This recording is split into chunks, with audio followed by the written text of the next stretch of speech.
After all these weeks, multiple HTL drivers taking part, starting at the high banks of Daytona, working our way through the crown jewels of the Coke 600, or I guess the HTL 600, I should say, and the Darlington Southern BTL 500, along with all the road courses, short tracks, and everything in between. We are now on finale night for the HTL Cup Series here on ABN1 for the HTL California 400.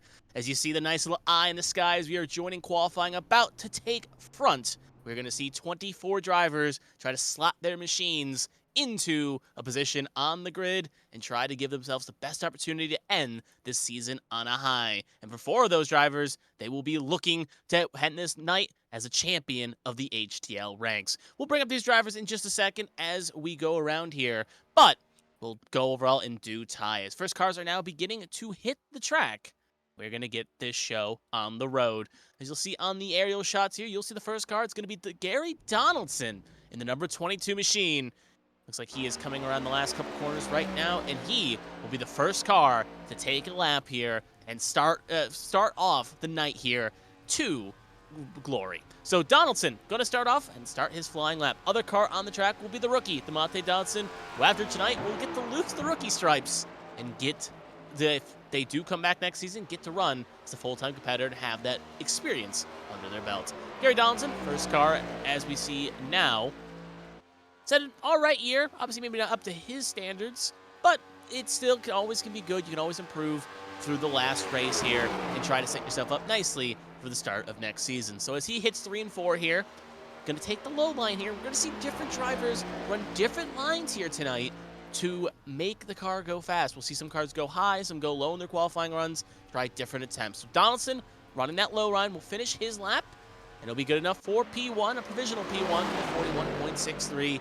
The Monte Dodson coming off of 4 here to finish their lap.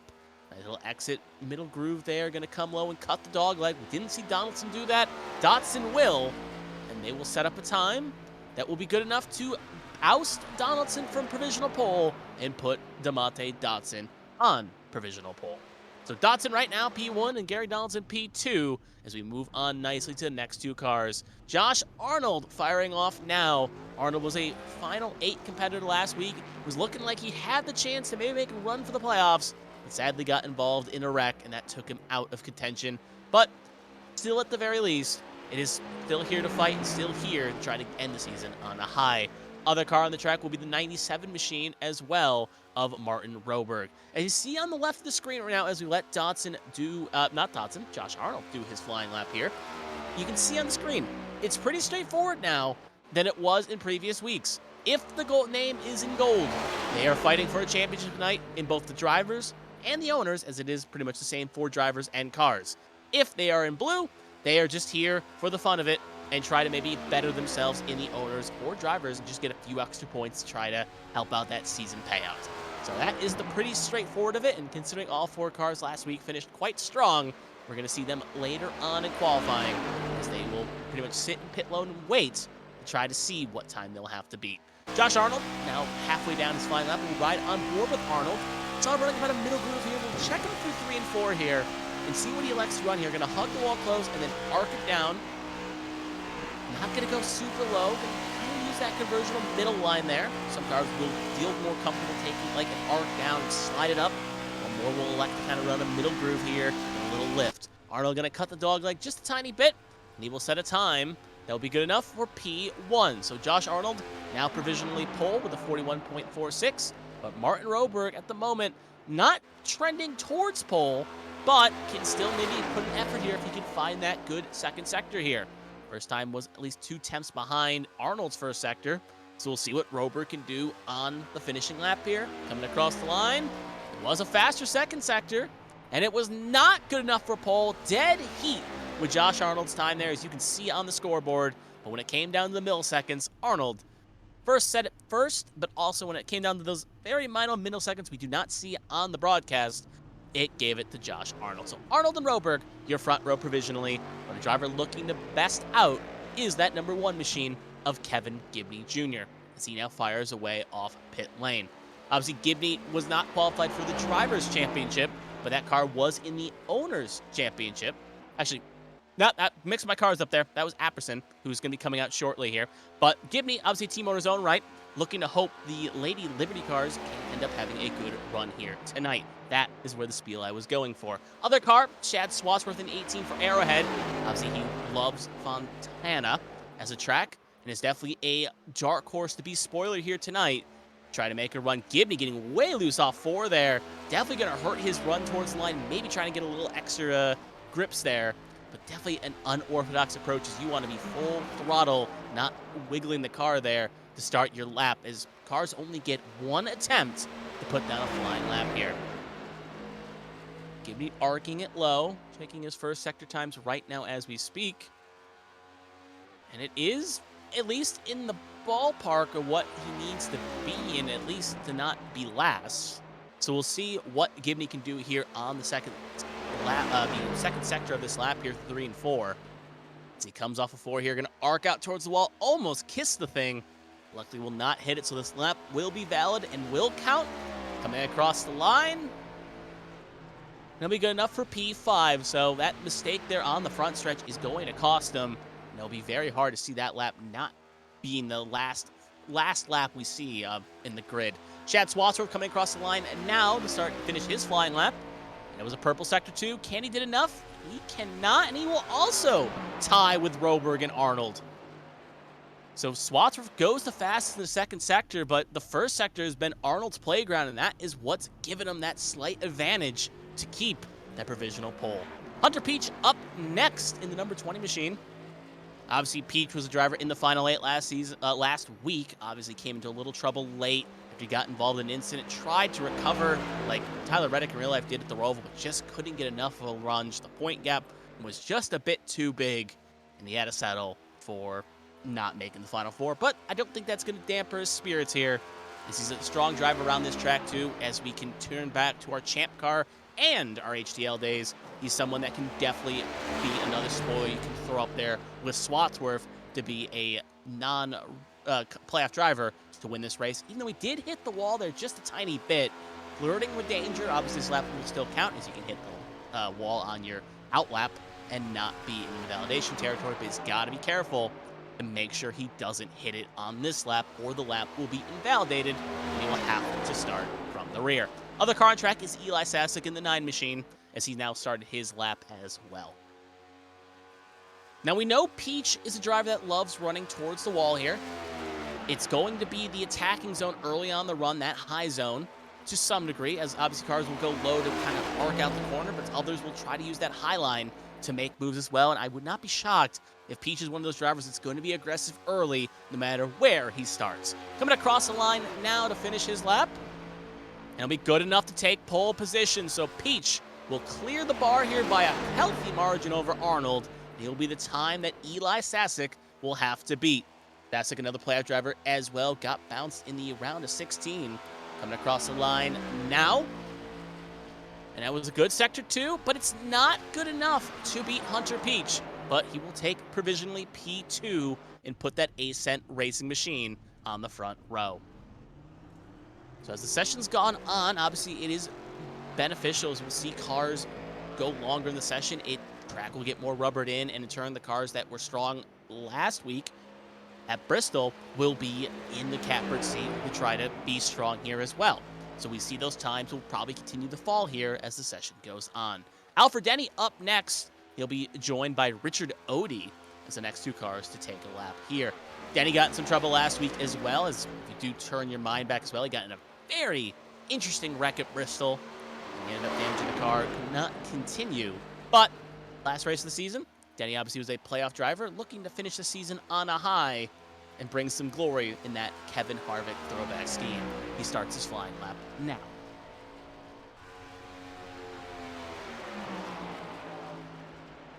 Electing to arc low here, really taking the apex of the corner there. He's going to try to slide up, get the throttle on as early as he dares. Car looked pretty planted for the most part, maybe a little speed wibble there. But Luce is fast, and it's looking good at least for the moment. Trending towards the right direction. But we'll see what the second sector, aka turn 3 and 4, can provide this number 29 machine. As he comes off a 3 and 4, not going to elect to cut the dog leg here. He comes across the line. Gonna be good enough for P3, missing out just barely on bumping Sasic out of the front row, and that will pivot us nicely to Richard Odie. Running a different paint scheme here tonight, but still with the sherrystrong.org on the sides and the 78 Furniture Row sponsored number there on the front. Odie will finish his lap here. It'll be good enough for P8 for the driver in question, who is looking to have a strong season next year as well. Maybe end up shocking the world here tonight. Next up, Flores, and you'll see right behind him, Tommy Withers, with the next 2 cars to go. Elias Flores, a staple worth of Ascent Racing, has been here consistently, just like Eli Sasic, and is looking to end this season on a high for Ascent Racing. Try to find victory where that team is. I'm trying to recall in my head. I don't think any of those drivers have found victory yet this season. I'll have to check that over in the stats numbers here real fast. But regardless, Ascent has been a strong team, consistently putting down good top 10 runs. So maybe one of these drivers will try to find a way towards victory lane here tonight. Other car on the track, as I said, not along with Flores, is Tommy Withers in the 23. We'll see him shortly. Oh, Flores clips that wall just a bit. That is going to hurt the run down the long straight here. It's probably going to take any chance of getting pole position out of contention, possibly. But it's going to come down to how hard he hit it, how much time it sweeved off on his run. But lap is still valid. As long as he doesn't hit the wall again, we'll have a chance to put down a time. Not arcing towards the corner, but we saw Denny do that same kind of little kick out there, so it can be fast. Vector 1 time, not towards the right direction of our current pole sitter, but there is time to be had in the second sector, as a lot of drivers that have made that late run for pole have found that time in 3 and 4. Flores coming off the line here now. Gonna go low, try to get as much speed as he can, keep it full throttle, coming across the line.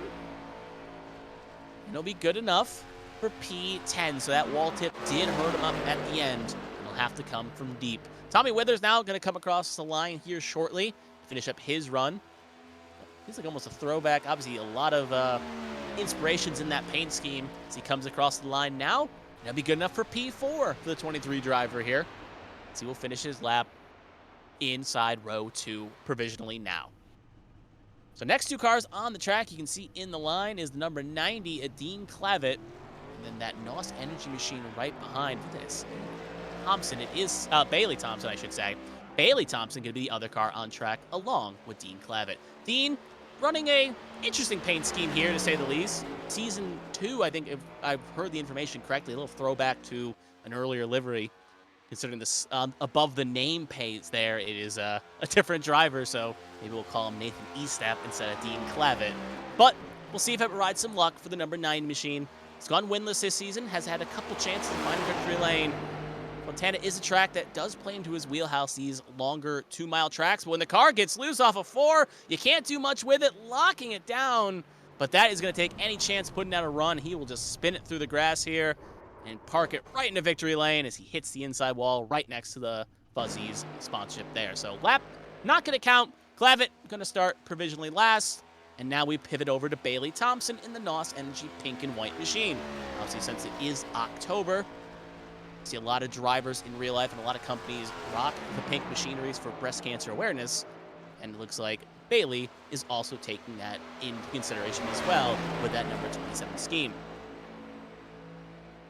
Had a great run at Chicagoland. Also had a decent run at Bristol. Found some great form of late here as the season's coming to a close. Wouldn't be shocking to say Bailey Thompson could be one of those drivers you have in that dark horse category, along with the likes of Hunter Peach and Shad Swadsworth. Regulars of the series that are not in championship hunt, but could easily play spoiler. Car gets a little loose there at the end. We'll see if that shave-off kills any time as Bailey comes across the line. Purple Sector 2. This is going to be blistering fast, and it is. The speed wobbles were not enough. Loose is fast, and Thompson, to the point, will bump Hunter Peach off, and will put Peach into second.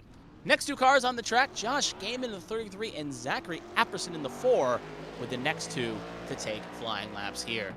Gaiman going with the simplistic look here, to say the least. Almost feels like we're in the 50s with how that car is laid out here. He will now drive out now.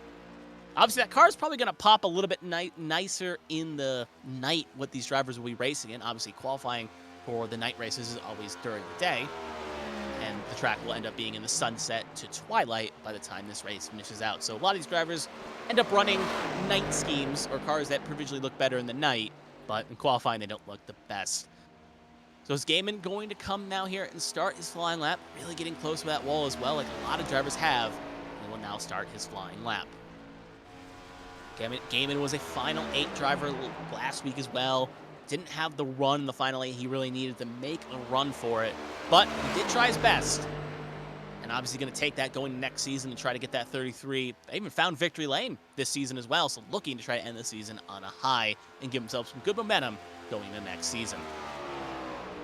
So as Gaiman comes down middle of the low groove here as well, going to pinch it low, little bit of a puff of brake there, just trying to get that car to rotate. A little let off, I should say. So you don't want to touch the brakes here.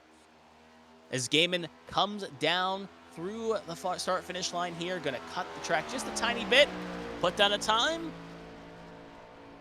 That'll be good enough for P4, so put that 33 for Valfreya in row 2. Zach Apperson up next. Obviously, like I was saying, that car was in the owner's round of 16. Apperson's had some good runs late. Can he get that Mountain Dew Halloween scheme towards the front? He will get it towards the front, P5, but he'll now be in row 3 provisionally as Gaiman will survive the challenge. 16 cars have taken qualifying laps here, and we're getting close to the finish line here of qualifying. Lily Frazier up next in that number 57 machine, running a Spirit Halloween scheme. Don't see those very often around here. You do see them a lot at businesses and other places, but yeah, the team could be in a bit of financial ruin when you see that on the side here. But regardless, Frazier has had some good runs. Obviously had a great run last week at Bristol and is looking poised to maybe make this last race a hurrah for her and give that Spirit Halloween car some strongness here. Other car will be Austin Mongol, Dr. Pepperman for Ascent Racing. He will be the other car in question. So as Frazier gets in the Halloween spirit and will start her flying lap now. See what she does here. Drivers that have put down those good times you saw in the warm-up run close to the wall, and it looks like Frazier is going to take an alt route here. She's not going to drift to that middle lane or even that low lane. She's going to hug the wall here. Car kicks a bit. He thinks that's the fast way around, and when you get a kick like that, though, you got to be a bit worried, but at least first sector times, they're trending towards the right direction, on par with what Zachary Apperson did. So if they can keep this speed going from 3 and 4, this could be a run that puts her at least north of the top 10. Comes down through the tri-oval now. Going to cut low here very early than a lot of other drivers did. Coming across the line.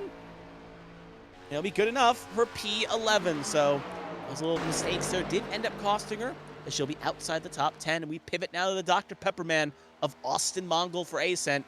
Coming back next year, looking poised to end the season on a high. The short track warrior comes across the line. Gonna be good enough for P13 for Austin Mongold, as he will also be outside the top 10, at least provisionally now, but we'll see if that falls any further down. Next 2 cars out on the track here. The dead man, Blake Henderson, obviously rocking the namesake on the front here to the real-life Undertaker, has ran that WW2K24 scheme a lot throughout this year, to provide him all right success, and is looking to end the season on a high with the coin nickname that me and Joe came up with to start the season. Other car on the track will be Dustin Hall on the 12. As you can see, interesting strat there by Henderson, electing to go low here, to try to get those tires warmed up. It did work. We can see the bumps though down there as well, very unpaved.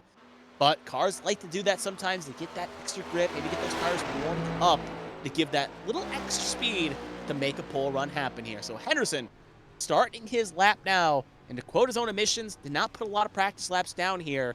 We'll see if that holds any indicatives on his flying lap. See if he elects to run the Frazier line or elect to run similar to what his teammates have run. He is doing the same here. Gonna pinch low right through the apex. Similar run that Thompson, Sasic, Gaiman all ran, is now gonna come out towards the wall. At the moment, Sector 1 is looking good. It's at least trending rightwards towards a pole lap, but it's going to have to make sure he seals the deal here through 3 and 4. So Comes off the last corner. Where can the purple dead man finish his run here? Can he put it towards provisional pole? Coming across the line. And it'll be good enough for pole. So that second sector was a money lap. And he will bump Bailey Thompson off provisional pole. That will take us now to Dustin Hall here. Round of 8 driver. Oh, he hits the wall, though. And that is going to be Invalidation City. And that is going to be not good enough. The thing was, he was trending towards the pole lap. Purple sector 1, but he's going to be kicking himself, as now he will be starting towards the back. Next 2 cars in line, you can see one of them is going to be Bobby Blowers, but the one behind it, we are going to start our final 4 playoff drivers electing to go on the track to start quali. So Blowers, number 94 machine, has been winning the season, has been knocked on the door for victory, but has yet to find it as he fires away now. Super sub that has found a permanent home at number 94. Is looking to end the season on a high and finally get that first win notched this season in that win corner, I should say. But all eyes as well on Pacey Wygen as well. He is the first of the final 4 to take a lap here. If you take your minds back, as Blowers right there hits the wall there, that is going to hurt the speed coming towards the line. So he will still continue on and throw down this lap here. So as Blowers starts his lap, I'll go back to what I was saying about Wygen, as this is the special occasion. Talk about stats. Wygen won Fontana in the spring here, so he is the betting odds favorite to find victory here. He's also won here when it mattered most in the Truck Series last year, as he ended up winning the Truck Championship by winning the Truck race here at Fontana. So Fontana is a special place for Wygen. He's a driver that could easily find his way into victory lane when the night is through. But we'll stay watching Blowers here, as he obviously was the first car to take his lap. So he has that provisional right to let his lap play out. So as Blowers going to come down the long straight here, it's looking at least decently well, even with that wall hit coming across the line, and it'll be good enough for P4. So put Blowers into row 2, but I think Wygen may be poised to bump him out here. He comes off a 3 and 4 now to finish his lap. 00, first of the final 4 to put down a time. Where will he shoot his shot that the other 3 will have to meet? Purple sector 2. And it's good enough for P1. He'll bump Henderson off provisional pole by a healthy margin, too. Look at that interval board. Now Wygen has set the tone for the other 3 championship drivers have to beat. 0 will be next on track here in the 50 machine, and will be followed by the 81 of Joshua Sosi, I believe. Actually, it's the 44 Jeremy Braille. Yep, it's Braille first. Sosi not going to be taking next line. Obviously, running a Hello Kitty scheme. My mistake on that one. But Zier is going to start her lap now. Zier, what can we say about her? She's had some good runs. We can say she did okay in the regular season. Maybe not up to her standards, but she has really turned it on when the playoffs have started. She won Darlington. That locked her into the round of 8. She then had that great battle with Sosi at Watkins Glen. Came up second. And when the chips were down last week at Bristol, needing a good run to get into the Final 4, obviously got a little help with Peach having a bad run, but she was consistently in that top 10, scoring stage points, making her life easier. So she has put it on when the lights are the brightest. You could say she has maybe not the most momentum, but she has really turned it on when this playoffs have started. And you could probably, even Carmen will probably allude to when she comes back here for the main race, she could be the dark horse favorite to win this championship. Maybe not the conventional one, but the one people are probably thinking about the least. So she comes now through 3 and 4 now. First sector was not greatest, but it's decent enough to at least be in the top 10. She's going to have that second sector on the money. Coming across the line now, where can she put it? Be good enough for P6. So row 3 provisionally now, but is going to have to move forward. Braille coming off of 3 and 4 right now. Gets a little bit sideways. Almost hits the wall there. Lap should still count, though, as Braille comes across the line now in his 44 machine. Looking to find victory for the first time this season. It's going to be a bit hard firing off in P21. So Braille, a long climb, and he'll have to try to dig it out. And that will leave the show for the final 2 here. The 3 of Caitlin Height. She'll be the first of 2 to go out here. The other will be Joshua Sosi in the 81. Sosi, obviously the defending champion last year. Came here, won the championship. Let's also talk about Caitlin Height as well. She has been as strong as Sosie's been this season. They have been the shining stars of Lady Liberty, and they have gone blow to blow, fighting for a championship here. When one wins one, the other wins one. They've been in good teammate lockstep here, and they probably want to make sure it's a 1-2 for Lady Liberty. The question is, both drivers want that championship. Obviously, Height won the regular season championship last year for Arrowhead, but could not seal the deal this time in the Final Four. Looking to finally get her hands on the championship. She will start her flying lap now. Height would probably tell you flat out she's not comfortable with Fontana, but maybe not as much as the other three are. But she's definitely a driver that you do not count when the wheels are down. We saw her at Indianapolis, another track that was a lot of speed, a little lift. Michigan, she's been strong. She's been a driver to keep an eye out for. She's going to be someone you do not want to take your eyes off her, as regardless of what happens, she will finish spectacularly no matter where she is. So she comes down to finish her flying lap. Where can she put the 3? Can she bump Wygen off pole coming across the line? She cannot. She will start provisionally front row, but one driver left to go. It's that 81, the defending champion of HTL, looking to make it back-to-back. He will start his journey from where as he comes across the line now? Can he take pole position away? He cannot, but he will bump Height off the front row. So after all drivers have finished their runs, Pacey Wygen will shoot the first shot here, and he will give himself the best chance to fight for the championship, as he will fire off P1 with the other 4 in second, with Joshua Sosi in second, Caitlin Height in third, and Lilacs here are going to fire off in P8, the lowest of the championship 4. So as qualifying is officially concluded, we'll throw it back to Carmen Sienna as she gets the warm-up started as we get 5 minutes away from the main race. A wild qualifying effort there in qualifying for all of the championship drivers. An absolutely wild time throughout the field. Now drivers get 5 minutes to dial their cars in and get ready for this race. 400 kilometers, 125 laps coming up. For those that may be new to the situation here for HTL, this is the final race of the season. 4 drivers battling it all out, as Kevin highlighted in qualifying. Pacey Wygen, Caitlin Height, Lilac Sear, Josh Susi, the defending champion, all going for broke here tonight. Unusual circumstances. There are no stage points in this race. Stage 1 and 2, right down the middle. It is about who finishes best among the top 4 drivers in the series. Pacey Wygen, last season's Truck Series champion, trying to become the first and only driver so far to win both in trucks and in Cup.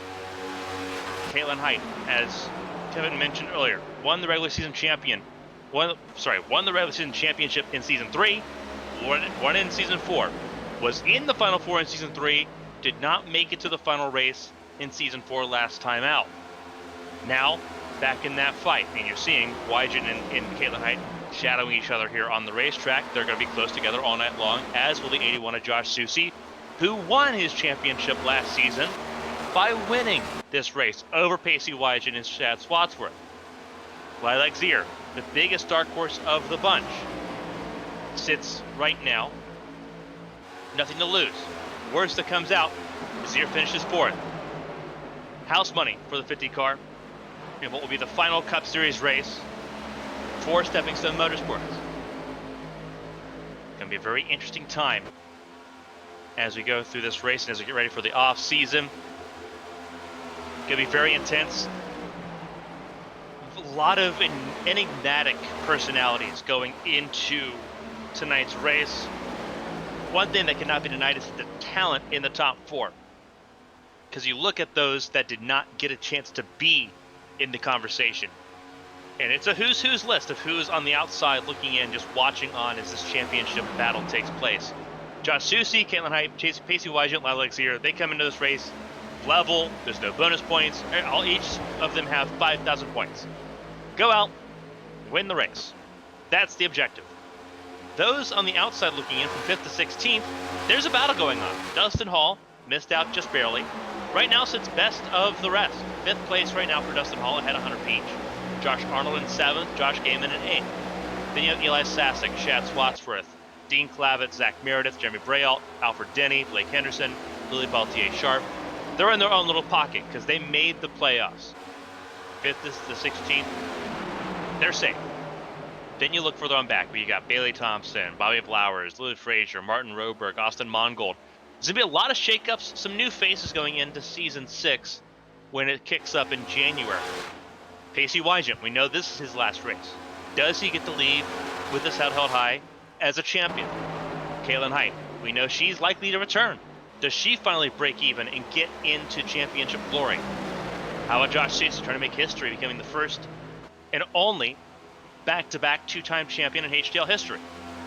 And Lilac Zier, the ultimate underdog, trying to play the ultimate spoiler for the party of the Juggernauts. Where does Lilac Zier go? Is Lilac Zier staying? If so, with what team? A lot of free agency spots moving around as we get ready to go for this race. Silly season is fully underway as the season gets ready to come to a close. And we're excited everyone's with us here for Avian Esports 1's coverage. We got to see the HTL Cup Series in its season last night at Homestead. Coast to coast, as a team name would suggest from Zach Meredith's side.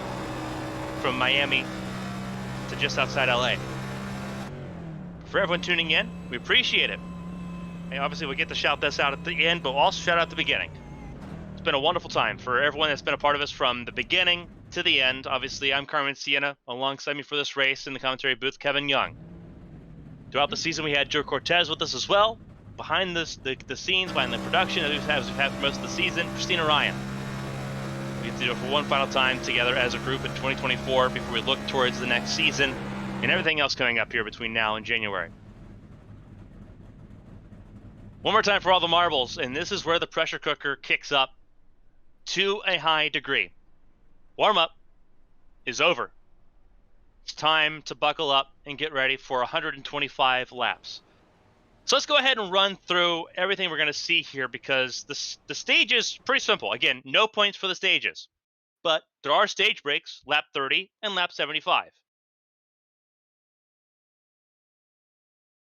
So that's going to be a lot of fun to follow along with.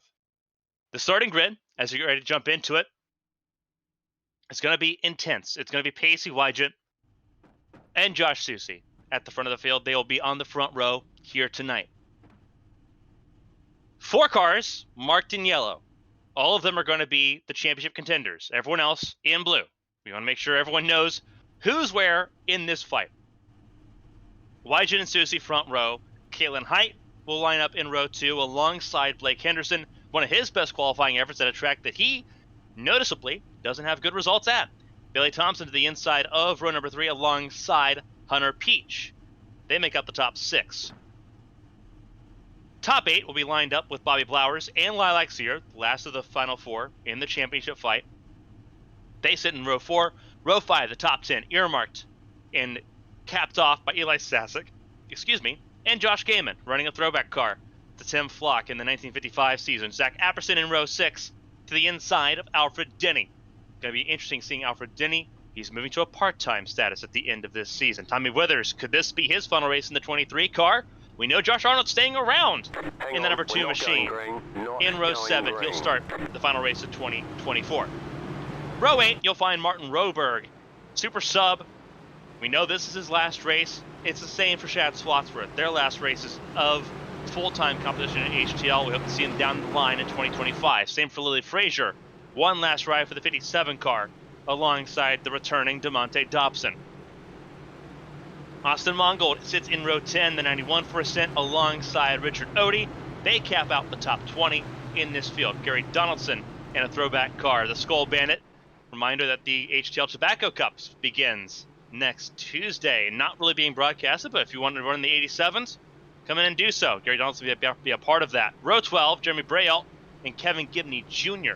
round out the top 24 in this field. Dustin Hall and Dean Clavitt in row 13. We knew their troubles in qualifying going in, as Kevin covered in the qualifying portion of this race broadcast. See the lights on the pace car means we have one more lap of formation. Mark Parkhurst will round out this 27 car field. He had some technical issues that prevented him from setting a fantastic run. Hopefully those issues have been resolved so he can join us in this final race of the season.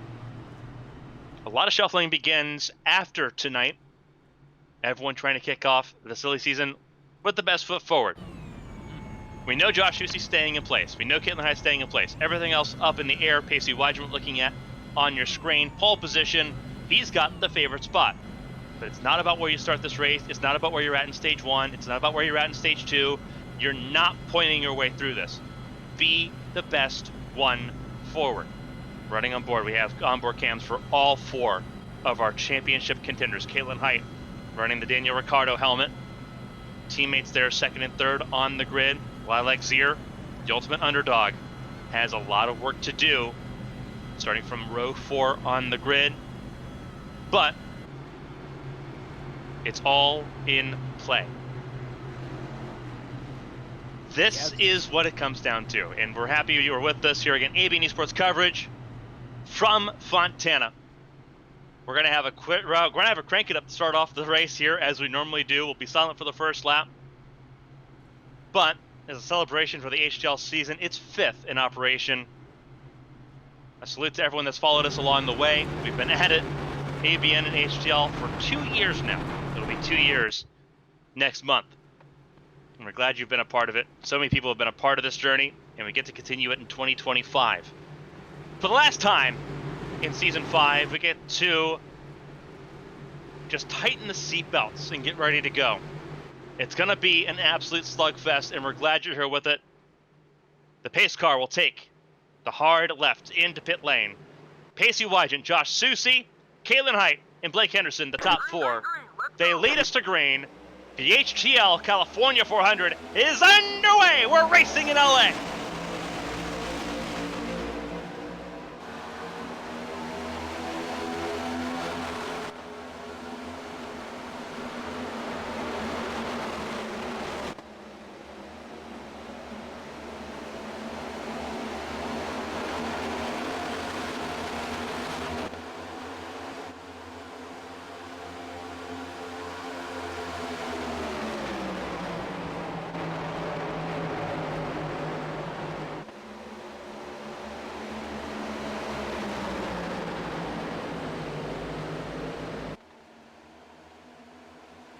First lap comes to a close, and it's Weidman that falls down to 4th place behind Husey, behind the 25 of Henderson.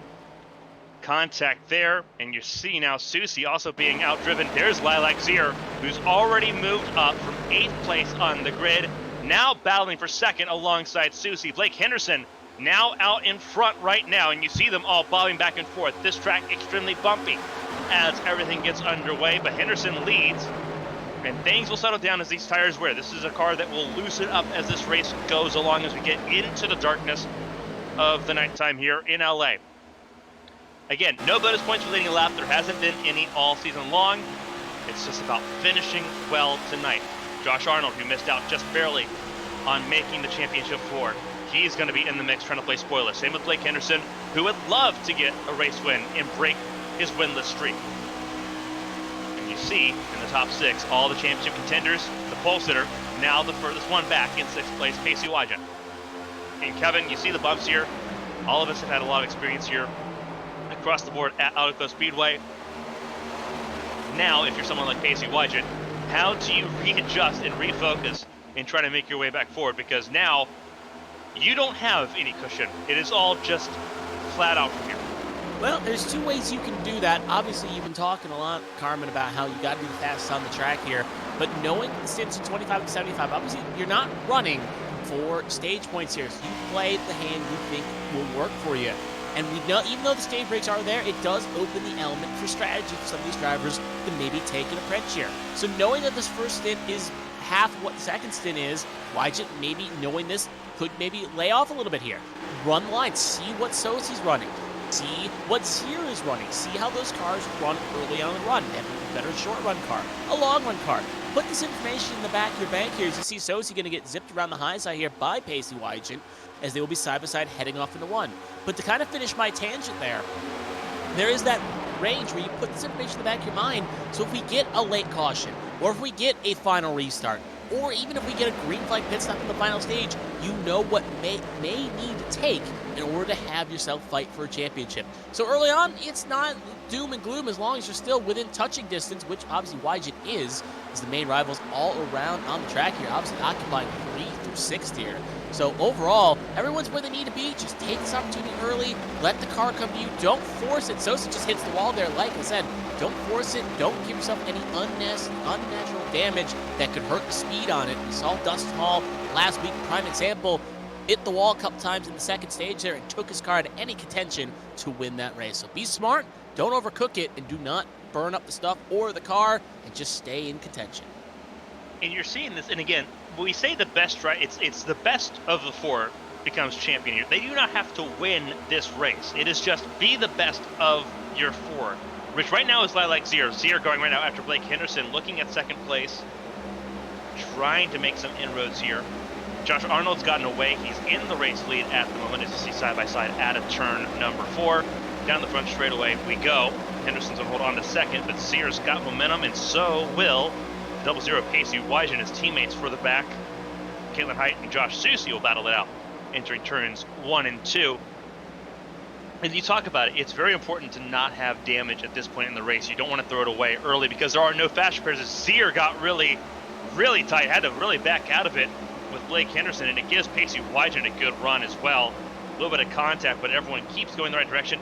And this is pretty common for Fontana races. Again, this car starts out tight, it loosens up, it frees up, as we like to call it, as this race goes along. Because the track right now is still carrying a lot of temperature from earlier in the day. A lot of the track temperature is still there in the surface.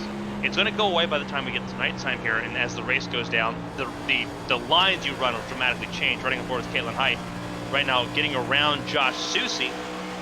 We know Caitlin Height's story very well. For anyone that's followed AVN for any amount of time, you know that Caitlin Height has been in this position before.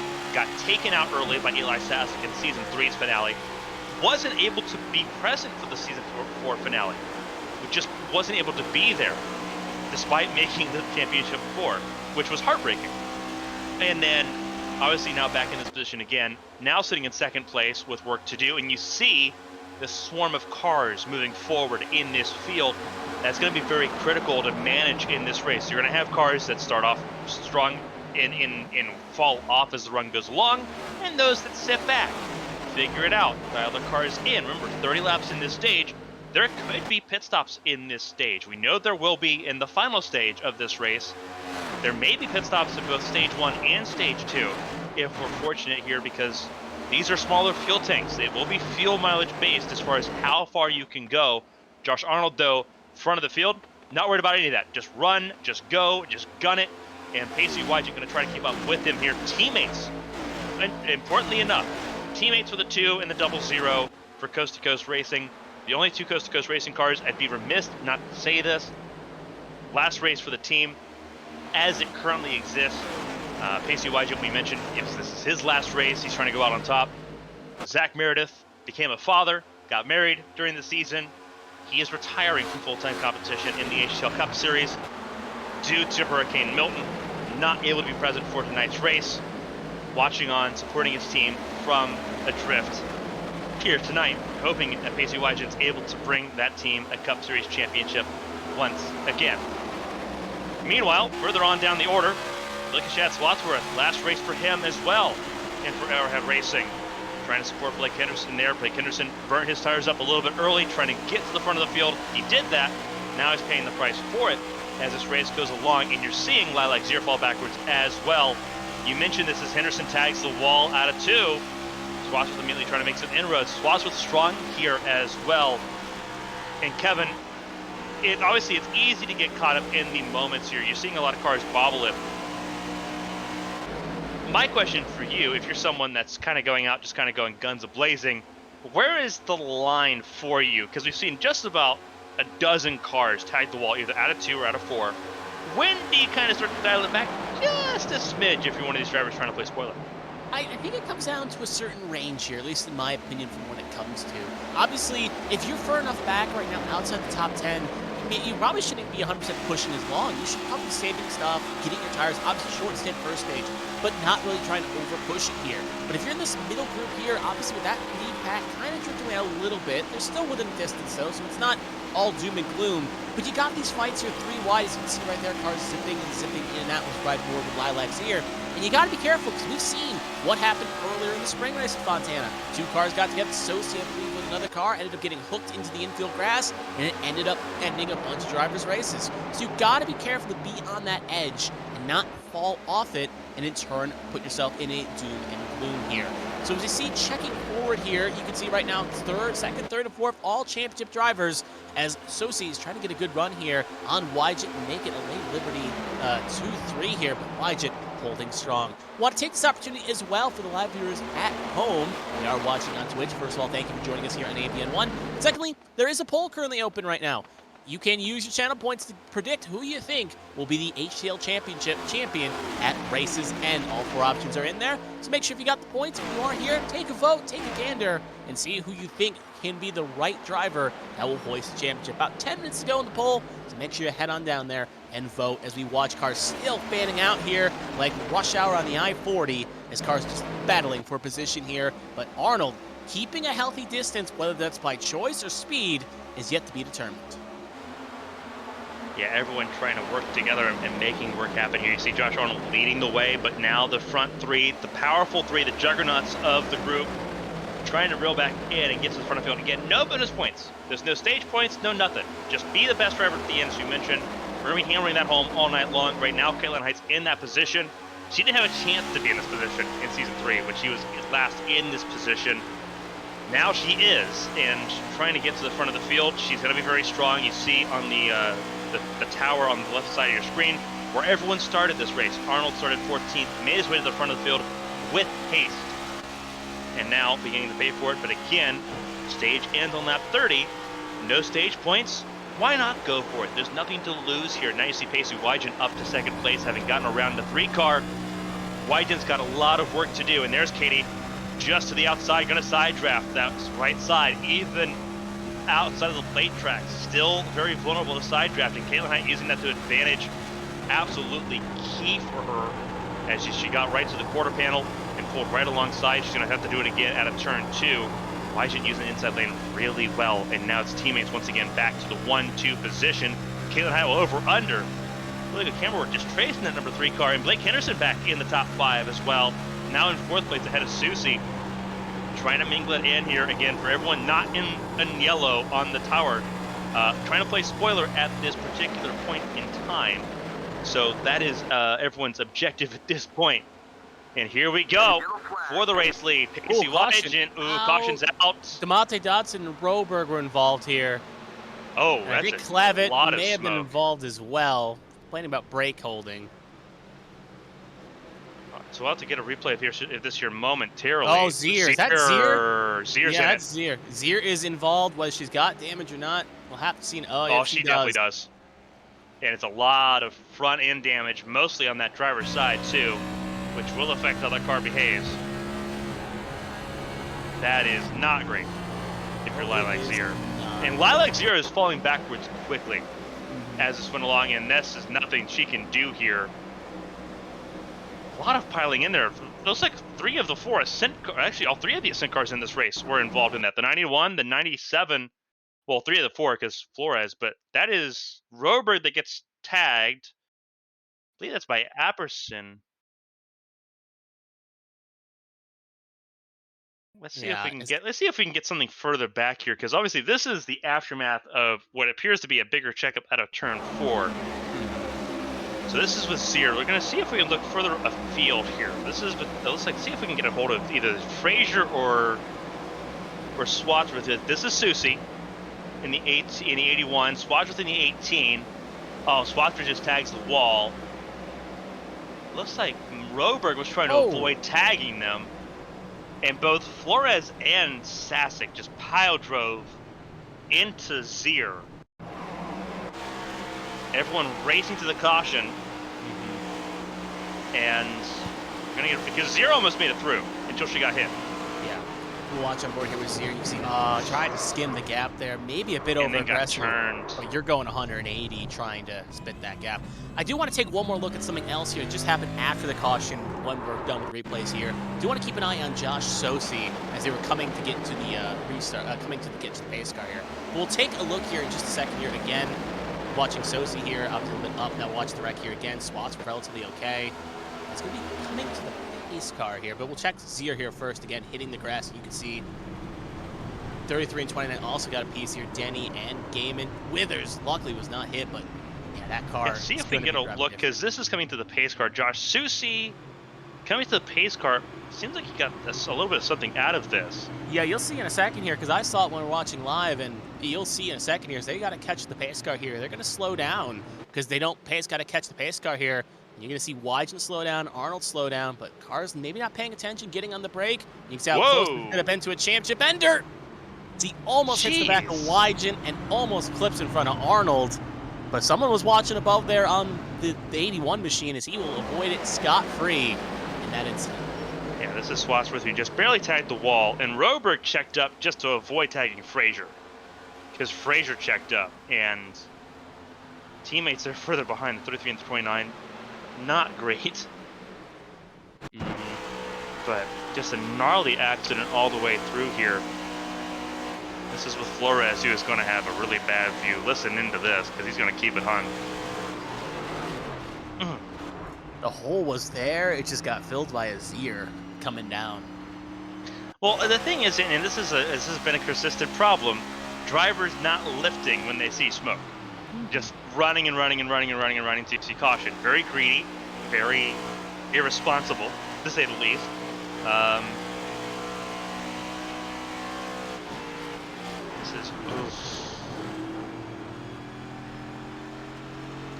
We're hearing from interesting facts here, at least hearing from the time vault here, that it's been the second time in 3 years that an A-Descent Racing driver has ended up taking out a championship for driver as well. And it's the same car numbers. I will throw it there, because the 9 Eli Sasek took out Caitlin Height in Season 3, and the 99 Flores was also involved in that incident too.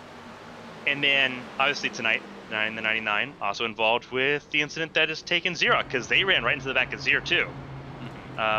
So here we go, getting ready to go live. We spent a lot of time evaluating everything that went on in that first caution of the race. It's time to go back racing once again. It is Blowers, it is Roberg leading the field to green. Here we go, and this is going to be very interesting. Yep, top four elected to stay out here. Clavitt taking two, so actually fuel only. First drivers on 4, Henderson, Height, Arnold, Swatsworth. Hunter Beach also elected to take fuel only. Only car still stuck on the pit lane right now is Roberg, but more importantly, Lilacs here still on the lead lap, so she was able to get it fixed up, beat the 10 count, and she will continue on, but you know that car is going to be definitely not feeling the greatest here. She's going to have to try to feel it out here and try to make that thing work for her. With still over 100 laps to go here, that is going to be a tall task for the 50 machine. But as we come here to 9 to go in the stage, Blauer's going to lead away, but you're going to see the tire differential play factor here as cars are getting close to each other. Yeah, sorry, I thought Roberg and Blowers have very similar cars. They're obviously friends in real life, so very similar cars there. What I was worried about, you see Henderson, I believe he's up near the top of the wall here. I believe that's Henderson. Let me double check here just to make sure it is Henderson, right behind Josh Arnold, who just cut him off. He was in the wall a couple times. We had somebody go from the top lane to the white line out of 2 out of turn 4 as well. Cars all over the place. And notice how there's no championship contenders in the top 10. Very interesting there. In fact, Caitlin Heights would become the first one in the top 10, getting around Dean Clavitt, who falls down the order, riding on board the 57 of Frazier. Actually, no, this is 00 of Wygen. Frazier, yeah, looking at Frazier there just ahead. While on board with Wygen here. Again, stage points don't exist. Don't exist at all in this race. But everyone trying to get some good results here. Stage 1, again, into lap 30. It's car all the way down. Josh Arnold going way low, will merge back in line.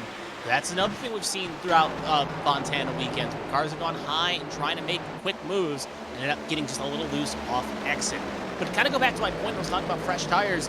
Right now, still at the moment, the car with the freshest tires right now is, I believe, technically looking at the scoreboard here, it's Gaiman along with Frazier. They both got up quite high here, at least if time of scoring is correct. But maybe cars fighting here in position. You can see right there, 4th and 5th. Henderson also on fresh tires as well. Going to try to car through here, but this is information you can put in the back of your mind here. Look at, if you get a short run, maybe with 10 laps to go, you can maybe make a no tire call stay out chance work here, at least for at the moment, 3 to 4 laps. So this is more information that goes in the back of these drivers' minds of, hey, can I stay out with 5 laps to go and maybe make it work? Can I stay out for an overtime and make it work? Or do I need fresh tires? As Blauer's going to try to hang on that high side. Car spinning, and we have a yellow here. It's behind the field. Looks like it was Mongold. Yeah, Mongold is still sliding, and he is up, almost up and over. Odie, damage looks like on both sides of that car. Odie also involved, at least according to the crash report here.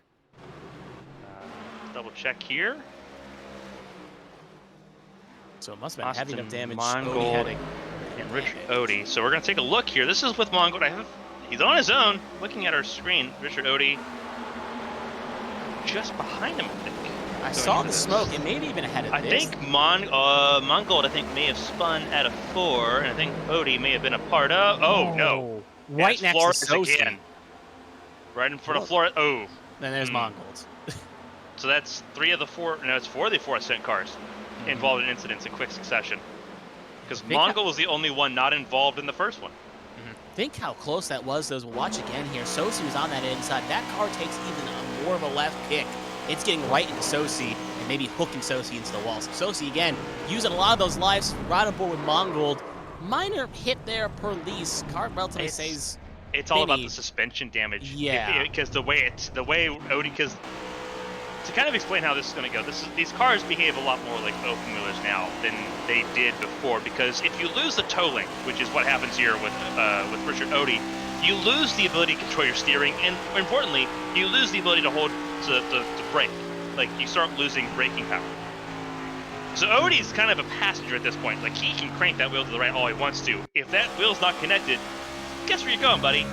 And Mongold tried to react, and I have a feeling that his suspension also got damaged out of that because of where Odie hit him.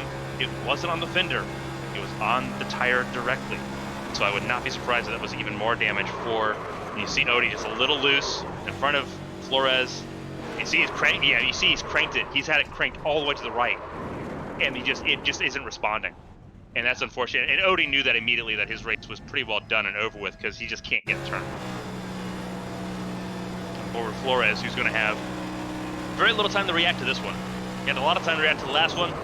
Not there.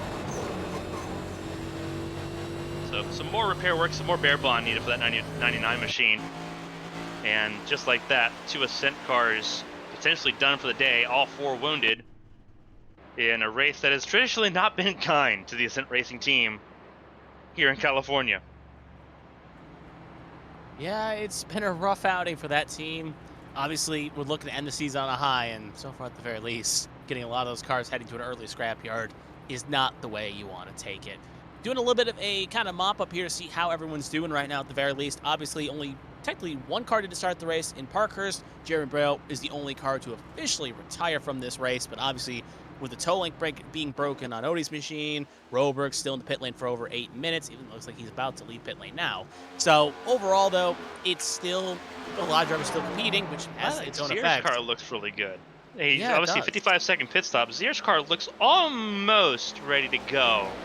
Half run-in looks a lot better than it did. So hopefully, obviously you see the pit timer on the bottom right-hand side of your screen. Hopefully, Lilac Zier can get back in the running and have something to say about the final run of this race. Josh Susi leaving pit lane now. As we get everything set up, obviously topping up the fuel there for Susi. Get the pace car there. And I believe the lights are still on the pace car. Obviously, no, lights are off. Yeah, they're off. Couldn't get a really good view from obviously across the racetrack, but here we go. Lights are off, and that means that is Josh Gaiman. That'll be leading the field to green alongside Lily Frazier, Blake Henderson, Caitlin Height, and the 23 of Tommy Withers. There's also, I believe, Pacey Wygen in that group as well as we get ready to go. Running aboard with Josh Gaiman. in that throwback 1955 machine. As we get ready to go back racing once again, second caution of the night, an incident involving Flores, Mongoldanoti. Gaiman leads the field to green. Showtime once again, excuse me, as we get ready to go racing once again in Fontana. Still getting over COVID, so bear with me. And immediately a really good run there by Gaiman and by Blake Henderson to get up to the top of the group. Caitlin Height up to third as they soar into turns 1 and 2. Now Frazier trying to soar back around the number 3 machine. Right now Caitlin Height at the top of the championship contenders. We have 4 laps until the end of stage 1. Yeah, these drivers are going to run very hard here for those final 4 laps. Obviously, again, if you're a championship driver, you may not go hard here, but it looks good. At the end of the season tally, if you can get an extra stage point here, whether free agent, silly season, trying to say, hey, I'm worth this, I got these many stage wins, it can look good, as you can see right there. Car getting loose, Wygen almost put Arnold in the wall there. Withers spins, almost hit by Flowers. Holy crap, that was a fantastic save. Yeah, two things were happening there. Withers, really good save by Withers. That was fantastic. Yeah, Withers saved that beautifully. We're taking a look here real fast. You can see right there, and that almost put Wygen sending Arnold to the walls, what I saw. And you can see right there, Flowers avoids it. Great save, doesn't shoot up the road. That is great control, car control by the 23. He's not going to go a lap down because we only have a couple laps to go in the stage, but woo, that was almost disastrous for a couple of chase drivers right there. On board, I believe this is with Wygen once again, sitting in the 6th spot, needs a new fire suit. But he sits right now top 6, looking at Arnold, Frazier, Height, Henderson, Gaiman right now. And again, no stage points in this group. It's all about a little bit of pride at this point. Henderson's never won a stage in the season we're in right now, season 5 of HTL Cup Series competition. Still winless as far as stages go, as well as winless for the race results. Trying to change both of those at a track that he's traditionally not been good at. Caitlin Height, though, remember, cars that took tires on that first caution, going to have something to say about when we come to the white flag here in stage number 1. Teammates, though, front of the field as well. Gaiman and Height, the 3 into 33, 1 and 2 across the line to kick off the final lap of stage number 1. Josh Arnold, who led a lot of this opening stage, trying to get back to the front of the field. He's got up to the 3rd position almost, battling with Blake Henderson there. Seems like Josh Gaiman's going to do pretty well to hold on to a good spot here. Here it goes. Caitlin Height covering off Blake Henderson. Henderson sweeps to the bottom. Fresh tires made their way to the front of the field. As they come around to end stage 1, is Henderson trying to make his way to the front. He's got a really good surge of momentum. It looks like it will be Josh Gaiman that wins the stage. And what a wild finish to stage 1. Caitlin Height 2nd. Henderson technically 3rd at the end of the stage. Caution comes out. Susie gonna just barely squeak closer to the top 10 there. Wygen 4th at the stage line. Doesn't matter because there's no points in the stage. But it's very much a very clear 2-horse race at the end of stage 1 for the championship contenders. Caitlin Height and Pacey Wygen on their own. Susie and Lilac Zier together in the mid-pack. Both of them 13th and 14th on the running order here. And now we get to reset and do it all over again for stage 2. Yeah. Should be noteworthy as well. Sosi obviously is down there by taking the pit stop on lap 25. He came in under the 2nd caution, so not indicative. Not indicative where he's been running all night. Obviously, no damage really on the 81, so he should head forward. Zier, though, still a bit of a question mark, though. That car, at the very least, looking at some of the times she's run the last couple laps, it is doing okay, but there is at least that still concern of how much speed may have got hit out of that car, because you can repair it, you can get it close to perfect, but no matter how much repairing you do, you can never get it back to perfect. So right now, Zier, again, could be in a situation where that car isn't 100%. If it's not feeling the greatest, she may have to already be looking at alt strategies to try to get that car further up the field and be trying to take risks. So we'll be looking, obviously, doing the headset, the in-car camera per se here as we see the helmets, obviously, in the 3 machine right now, Caitlin Height, currently sitting P2, sister teammate of Valvera Motorsports, Gaiman obviously ahead, coast to coast behind with Wygen, as it looks like pit lane will be open this time by. I assume it will at least be a little bit of a crowded place. Some cars will elect to come down here. Some others will stay out.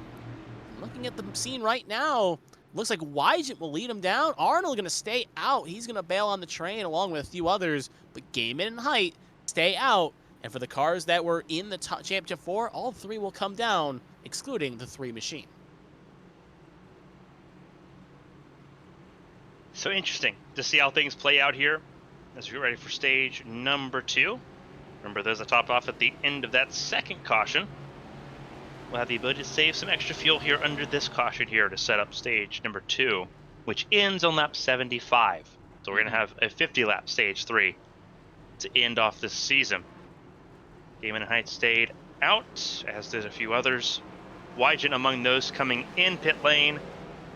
You see some of those taking fuel only, some of those taking 2 tires. Susie fuel only, as well as Blowers. Wygent taking 4. Zier with 14.9. I believe her car is set up and ready to go and fixed. As we look at that 50 car, it looked, as far as bodywork looked, it looked about as good as it can be at this point in time. I think Zier overall pretty lucky to just be in this race given how hard she was slammed by the 2 Ascent cars in that first caution of the race. Bodywork looks pretty good. Yeah. Front of the car looks even. Car doesn't look cambered out the front of the field. You see really good. Well, we had a good camera angle up that door. There's a little bit of a dent in that door. But that's the only big remnant there of that Zier was in a giant T-bone accident, basically. Some more cars coming down pit lane here. I believe the 1 car of Kevin Gibney Jr. is one of those coming down pit lane. Yep, Gibney the only notable name, actually the only car coming down here. So Gibney going to be the only one in suit. Flores and Peach still in pit lane. Well, Peach coming not situation in longer here. But yeah, it's overall not situation. It looks like we're going to get delayed 1 lap here, so we're going to get an extra lap of pacing here. But I want to go back to Zier's damage for a second.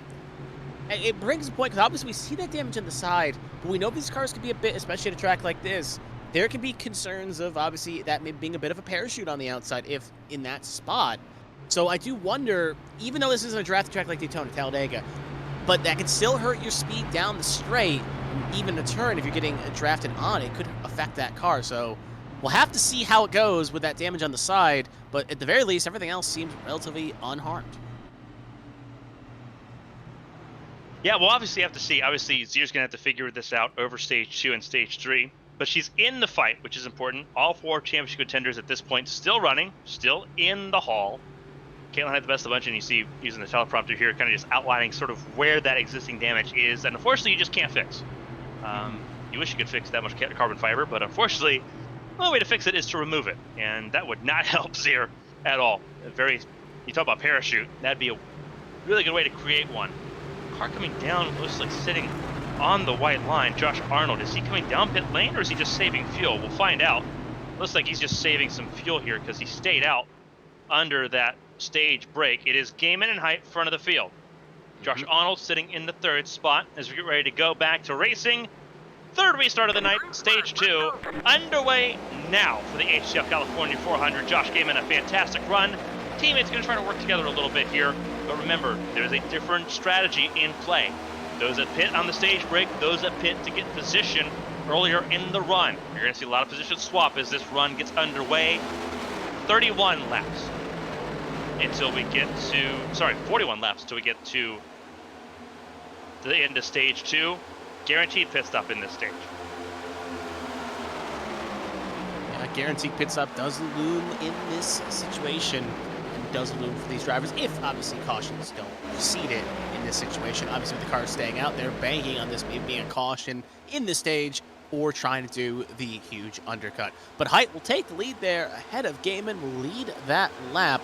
And now these drivers on these fresh tires are going to use this opportunity here to try to get forward quickly here, try to take advantage and go low. We saw Zier do that early in the run. Henderson do that early in the run. We see some drivers that really have that good short run speed and are going to try to take advantage of this quickly.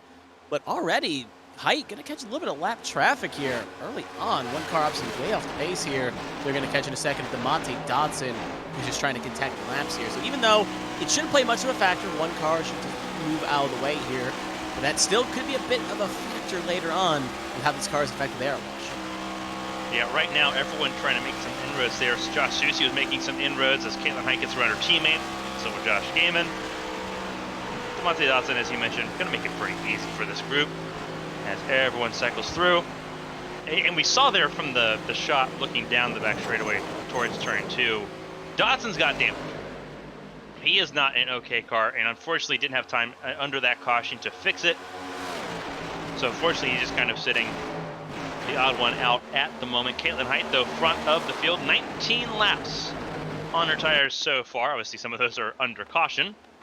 But, again, remember, pit stops guaranteed for everyone in this stage.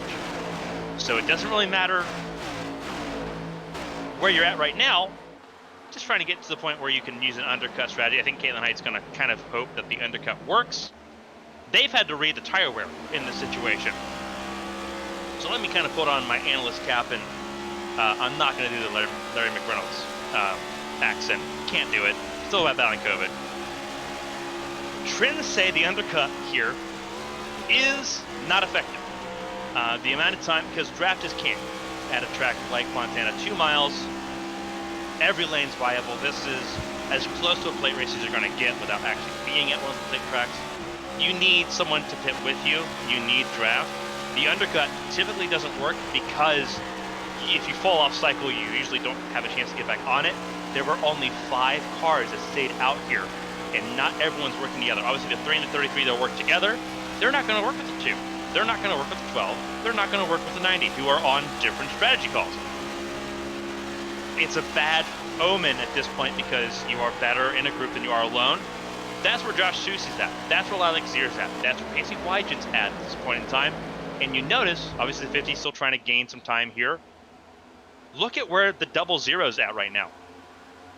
Nowhere in this group. He's not top 10. He's not top... he's 11th. It looks like Austin Mongold is on the tower in the 21st position for some reason in the 11th spot, which is why you can't see him. Casey Wygen in 11th place. He's saving tires at the moment. He could be pushing with Susie. He could be pushing with Frazier. He's sitting back. That's important. You're making your life a lot easier later on in this run when you know there's a pit stop coming for you. Coming to 35 laps to go in this stage, he's got to play the long game, and he's got to do this twice. He's got to do it at the end of the stage, and he's got to do it at the end of the race too. Keep an eye on this 00 car. He is fantastic at this racetrack. Absolutely phenomenal. Won this race earlier in the year, back when it was a little bit shorter. Keep an eye on him. He's doing a really good job. He knows how to be patient. He's probably the most, outside of Lilac, probably the most patient of the bunch, and he's in a fantastic spot at the moment. He's just going to pick off cars one by one. He's up to 10th now, but he's not fighting with Alverson. He's not side drafting him. He's not doing anything. He's just going to slide in behind him and wait. Let's see which line runs. What goes work. He's going to pick the middle lane. Why is that important? The car in the middle lane, farther away. He's got more clean air. It's all about reading where you're at right now, and you see right now, right from Josh Susie, he's in the middle of all of this right now. He's in a box, and he has made no friends this season. It's been pretty well documented. He's got a target on his back as the defending champion, and they're going to race him like that. And you're going to see as he's racing alongside Josh Arnold as well, he's burning his stuff up pretty quickly. We know he's good at it. We know, obviously, Josh Susie's story is pretty good. This is not a winning strategy right now. We've seen cars fall back so quickly. The sunset's coming down. It's beginning to get more close to nighttime, which will help the tires out a little bit. But Susie's pushing, and he's running the inside lane. This is one of those tracks where the inside lane hurts the tires more than the outside lane. Very few racetracks are like that. Kansas is another one, where the outside lane's just a little bit better for the tire wear, even if it is the longer way around. And Susie going to try to shut off Blake Henderson. Ooh. He can't do that later on in this race. Blake Henderson has no qualms about turning Josh Susie in the 81. They've had run-ins before. It could be a big problem. Whoa, that is trouble. That is the 90th Clavitt and the 12 of Dustin Hall. And these two have had problems in the past, too. Remember, this is Clavitt's last race. There are some receipts that might be cashed in this race. We'll take a look at it here. Avian instant replay. And, oh, yeah, this is Clavitt drifting up the racetrack and tagging the quarter panel of Dustin Hall. Take a look here. It looked like Clavitt came up on my end here, and obviously they're going to chatter about it, and almost turned the 18 of Swatsworth. in that turn of events. This is live pictures now. Obviously, Dustin Hall recovered better than Clavitt did. But both of them now out of the top 10. And that was not great for them because they needed to stay as close to the top 10 as possible. They had to pit earlier. Yeah. Those that need to pit first are all at the front of the field, though, because you see that those with 26 laps since the last pit stop, Pike, Gaiman, and Arnold, still top 4, doing a fantastic job. See, Swats would hit the wall here as Zier. I wanted to bring up while you were talking about Elijah there. Zier maybe also playing a bit of the patient as well, because looking at her times, she's running similar times as the leader. So that car, we know we're kind of speculating under the previous restart before we got to it, how that car was going to feel. Well, that car is at least almost to 100% the best it can be. So Zier is pretty much back in the game on element right now. And we know she's a driver that likes to save her stuff. She can save her tires to the best of them and really loves playing those alt strategies. So she is someone right now that even with that little slight damage, hey, if she ends up winning the championship, that will just be a nice little memento on the winning diecast that she would have for a glory ender there. So as you see right now, she's sitting in 13th position in a little pack. The only thing you're probably concerned about is that top 10 pack is pulling a little bit away, like you said, Carmen, how they're losing that touch to that top 10. Other than that, though, it's pretty much okay. So we're going to zoom up a little bit to Josh Sosa here, trying to make a move on Zachary Apperson. Will successfully get the job done, trying to make it a 2 for special here, as Frazier in the Spirit Halloween car is on that high side. But Sosa just kind of stuck there at the moment. He's going to have to keep ripping to the low side here and try and be persistent and try to get low here, drifting up a bit. But like Apperson being in that middle groove, we'll get the space, we'll get the run up, and we'll hold the line. But speaking of cars coming, AC Wygett, he's hit his go time, or at least feels confident moving forward here. We'll jump in line and try to put a car between him and Sosa here. At the very least, we can get the run here. Trying to run that middle groove to its advantage. But still up front, it's the Caitlin Height show. She is putting on a class of master here, but she'll have to pit earlier than the cars we're watching. Yeah, again, everyone's got a pit stop here in stage number 2, as they will in stage 3 as well. Just a matter of when you make that pit stop. Again, the race leaders have to make that sooner, and all 3 of them have held their ground really well so far. Again, when we say 29 laps since the last pit stop, that's a lot more important for fuel than it is tires, because you think about the 12 laps they've run under caution on those tires. That helps out a lot. That really kind of balances that out. It goes from being 30 laps to realistically 18 at pace, and that matters a ton, because that puts you a lot closer to where you see Apperson and Susie at when they've had more time under green on those tires. So the advantage kind of sits now firmly in their hands as far as when they can go, because they have that track position. But again, they're pitting alone. As I mentioned earlier, this is a track where you want to pit with some friends, because you do need that slipstream, you need that draft, and you need it in bunches. So we'll see how that plays out. Again, the undercut strategy traditionally doesn't work at this stanza. Could be a time for things to change. We'll keep an eye on that as things run along. Starting lap 49 of lap 125 here in the HTL California 400. We're in the middle of stage 2 here on ABN. Oh, news report. Gaiman in this time by on the radio. Keep an eye on the low screen. Cars are going to try to move quickly low here. Arnold also coming in as you see him make that quick move to the low side. So it's probably going to be open season here on pit lane. 33 pitting, 2 going to follow suit. Going a little bit of an awkward approach there. We'll also make it in this time. You do not want to get busted for speed. One of the car as well. That's Dustin Hall. They'll all get in relatively okay. No speeding, no penalties to report here. They all got in okay. They'll all take their service here, trying to make that undercut potently work with 26 laps to go. But back up front, it's now a bit different. It's Height now at first, Apperson second, Sosi third, Sask fourth, and Wygett your top 5 here. So 3 of the championship, 4 inside the top 5, and all 4 inside the top 10. The 3 shaving lanes here. Maybe coming in. Apperson, though, has also got the hand out the window, so this is the farthest they can go for these cars. They stayed out under the previous caution. See here, Caitlin Height going to come down pit lane. Obviously had a fantastic pit stop last time. Apperson follows suit. So will Blake Henderson. But again, we're going to have some fragments here. The undercut typically doesn't tend to turn out well, but we'll see how everyone checks out here. Josh Susie now in the race lead. Ahead of Sasek, Wygett, and you see just about everyone in the top 10, minus Clavitt, on the same strategy call here. Kevin Gibney talked about the fuel on that stage break, so he's got 1 lap extra fuel. Everyone else, though, pretty level in station. Good roll into the box there for height. But usually she's pretty good at these pit stops. Usually not a weak point there for the 3-car. 14.5. I'd be willing to say that 14.5 is a little delayed on the timer. I would have to say that's probably about closer to 14.2. Looking at when height began to roll. She will go a lap down, but this is temporary. This is very temporary because, again, the race leaders will come in about the next 11, 12 laps.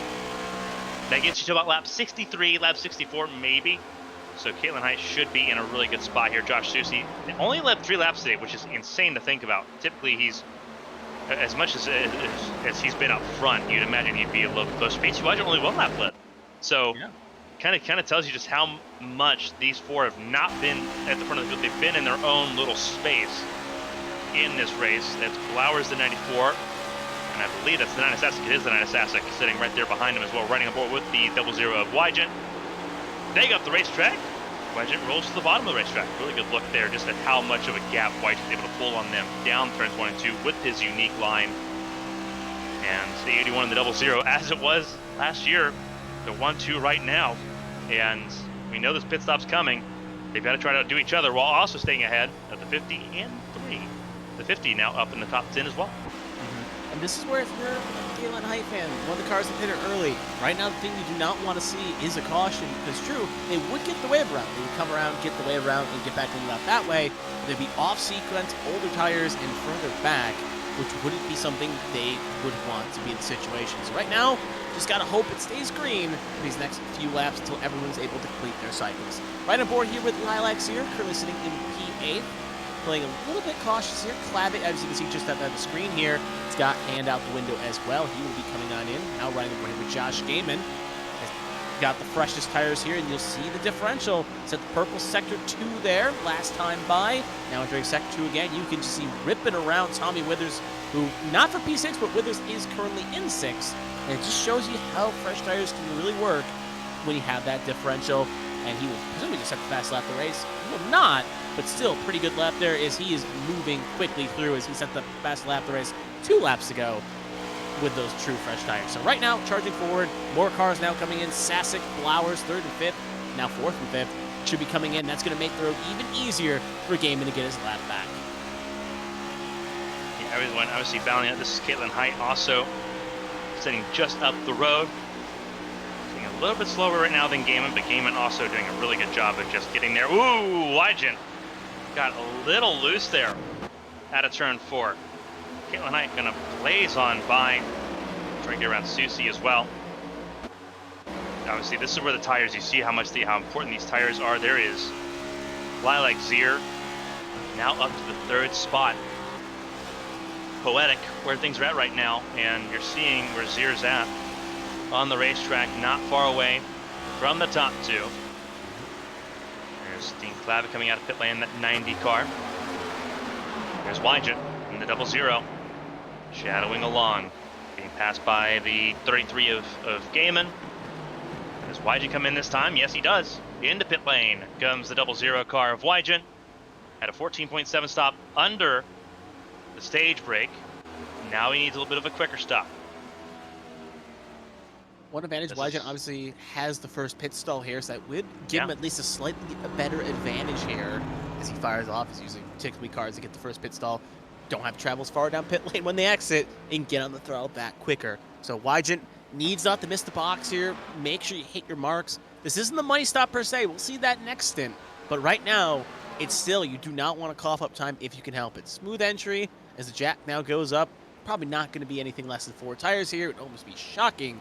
He didn't take 4 on the machine. And yep, there go up the right sides, now the lefts, and he is putting away. You'll see as we zoom out here, the leaders are coming around to put him a lap down now. As he see zoom on by right there, actually, as the rest of the cars file suit. He will now merge out, just looks like right around, who does Henderson? Right behind Henderson. Blake Henderson.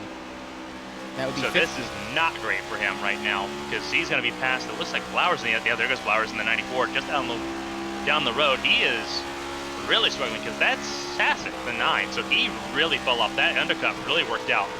Tire wear, I think, working, a lot harder against the race leaders than we were anticipating. That is Apperson crawling in on the number 81, the defending champion. Apperson trying to get a lap back here on the 81. Susie has yet to make a pit stop in this stage. We know there's one needed within the next 5 laps. For Susie, Zier, Gibney, Denny, and Flores. Heights unlapped herself. Swatsworth also has stayed unlapped and is still out in front of the 3. So the overcut did work for Swatsworth. Odd. Very so, odd. And I kind of figured the overcut would work because the overcut for Swatsworth was just kind of leapfrog through the field, and that was close between the 2 and the 3 car down the front straightaway. A little bit of side drafting, almost a little bit of the hook and go up the hill tango that we don't want to see, especially the 3 car again here at Fontana. Everyone here in this group pit just about on the same lap. Caitlin Height pit a lap earlier. Everyone else got about the same thing. Chad Swatsworth pit 5 laps later and got away with it, staying, and he will inherit the race lead with how things are looking right now. And you see the difference, 5 mile an hour. A little over a second is what that materializes to on the timing sheet as he comes and stays on another lap. He looks like he was about to come down pit lane. He needs to come down pit lane, though. You see, he just got cakewalked by the 25. This will put him out of the top 10. And obviously, there's no points in the stages, right? This is where you sort of don't have to hit the panic button. This is what you learn not to do in stage 3. You now know, don't overcut in stage 3 because you are in a severe hole. Like here, we saw 6 miles an hour slower. But obviously, she has a little bit of damage compared to everyone else. So she's expected to be in this sort of, this little bit of this hole. The fact that she's top 2 right now and set to still be top 15 when this last pit stop comes down, not bad, given all things considered. Although you see Kevin Gidney Jr. pressuring for that second spot. Pit stops, again, need to happen for everyone in that top 5. Caitlin Height and Dustin Hall and Josh Arnold have all gone around Chad Swatsworth because Swatsworth did not have slipstream, didn't have any draft, which is what I was mentioning before. He had draft going into the pit lane, didn't have it coming out, so he got swarmed, but he's at the freshest tires, so he can battle that back over these next 9 laps. Caitlin Height, though, now set to inherit the race lead. It's a bit of a sort of just a party-popping victory of all things because there's no points for it. But for Caitlin Height, it gives you very good track position for the final stint where you know just about everyone's going to make a pit stop in that final stage break. Silex here coming down pit lane now. Get that car all the way low down to 50 miles an hour, and so will the 91 Austin Mongold. So they all come down together. Mongold not on the lead lap. Sitting now multiple laps down. So it leaves Susie, Gibney, Zier, who's on pit lane now, and Alfred Denny. The last 3 on the lead lap that need to make a pit stop. Susie, I'm expecting this is about the edge of the window. We saw a couple cars go 32 laps. Susie's not been saving fuel, so we expect that he's going to be coming down pit lane momentarily to get service for the last time in stage 2. And here he comes down pit lane to get his service. So this will hand the lead over to Caitlin Height. Ooh. Oh, wow. That's interesting. So Zier. She wants track position, it seems. We've seen it happen of these tracks, too, where drivers are taking 2 to try to get that little extra lunch. Because I honestly be shocked Sosa does it, too, because it's only going to be an 11-lap run to the finish here. So you know you're going to lose here's the thing that gets me. So this would be helpful if there are points in the stage. But track position when you come in pit lane, at least put you a little bit further forward. Even though you can still make it up easily, you still want to be, if you can fire off 10th instead of 17th, yep, 2 tires as well. So I don't hate this call per se, even though there's no stage points. At the very least, if it can work out, you can get a little bit closer to the front because we're looking at where Sosi would have swinged out. It would have probably been around the Peach. It would have been around, I would say it would be probably around where Wygen is, and he's not going to be far away because he's already out of the top 10 now. Down to 12. He's going to be near Clavin. So he's back. In Wygen, who took 4, is ahead of him. Ooh, Sosi's hit the wall there, too, trying to get back in line. So we'll see. Obviously, it was a gamble. I don't, honestly, if you're going to come down pit lane, just take 4. Like, if that's where you're at, because you know now the overcut's not going to work. You get a reset for stage 3. Yeah, YJ got both Veer and Susie, which was expected. Because once we saw that, because you take 2 tires in this, now you've got to come down pit lane. You've got no discernible advantage because you have the worst left front tires on the grid, and you can't run the inside lane. So that kind of defeats the purpose. And you're going to see Susie's going to really struggle here to keep up and get around the likes of Clavin, the likes of Wygen, the likes of Mongold. The likes of Mongold. Mongold, for some reason, it keeps putting him in the 11th spot. He's not 11th. But he's going to struggle to get around these cars because he doesn't have the ability to get all the way to the bottom of the racetrack and stick it the way he needs to. Even though he has that advantage, he set the fast lap of the race, but he not going to hold that. Obviously, Swatsworth falling backwards. Swatsworth, he fell backwards a lot because he didn't pit too long ago either. And he's already down outside the top 10 into 14th place. I'll throw out devil's advocate here because I'm thinking in the element we were talking about the overcut, trying to use the stage as a learning stage to figure out what you can do. Well, why not use the same element to see what 2 tires can do as well? Because we saw at the end of the first stage, some cars that came in at 17 took 2 tires, fuel only, within slot 25 as well. So this could be a situation where Sosi's put this information in the back of his mind. He knows, regardless, he'll fire back somewhere, so screw it. Let's take 2 tires. Let's see what we can do with 2 tires. Can I still be fast? Can I be consistent? Is it good enough in a short run? Is it good enough in a long run? This is information he can put in the back of his mind here and make work. The issue is that, like, obviously we have less than 10 laps to go in this stage when he made his pit stop. When we get through the pit stops here, and that was close. A little bit of a split the 3-wide there with Bobby Blowers. The issue is that, like, obviously with less than 10 laps to go, it's not going to be the same than with 20 to go. And that's where these drivers, if we get a green stage 3, so knock on wood, that's where it's going to be. It's 20 laps to go. And but we get a late caution or like a 10 to go caution. A late caution? Then a late caution. You almost stay out anyway. Yeah, you stay out. You take maybe if everyone comes in, you take 2 to try to get that track position. Maybe get a little extra forward towards the front. There's that risk too, where if let's say you're running, let's say 0 and 14th, and let's say 10 to go, cars stay out. You come in, you take 4 on it. Oh, we see a door there. Oh, Withers gets contact. Fanning around. Yep, cars moving around there. Yeah, Withers got a second save there, but that was a squeeze and a half. Flowers was there. Withers squeezed up the racetrack. And this is on board with Withers. Apperson tried squeezing him. A little bit of contact there too. And Flowers. Wygen did a good job avoiding that. Withers did a fantastic job saving that car. Not only from spinning one direction, but snapping around and spinning another. On board with Susie. Right now sitting in the 6th position. This is live pictures. Lily Frazier right now sitting in the 5th spot, about to go down a spot. So Josh Susie, obviously proving me wrong. And that overcut, obviously it's not going to get back to the race lead, but the overcut showing that it's got something if you take 2 tires. Caitlin Height though, front of the field. White flag in 5 laps time. She's led 21 laps so far. Again, lap 75 is when the stage comes to an end. So Caitlin Height's got to hold on to this for a little bit. And Withers will come down pit lane as expected. And you see the damage on the right side of that 23 car. Coming down pit lane. And this is not unexpected for the 23 who really got some damage there. See how long the damage clock he ends up having here. Obviously he'll go down 1 lap, if not more. At least the positive is he won a few cars. Well, Peach is also 1 down too, so even now, this is going to put himself possibly in a bigger hole here if it's not quick. So. Well, Flores right on board with him. He just became the free pass recipient. Yeah. Because he's now the first car lap down. We were riding aboard Kristina Ryan. Oh! Tagged the wall, Flores. Big lick. That's not good. You see, this is okay. So he's got, I would say he's got some more lingering problems in that 99 machine. Look at me at the front of that Ford. Last time Ascent Racing's gonna be running in a Ford. They're moving back to a Toyota in season 6.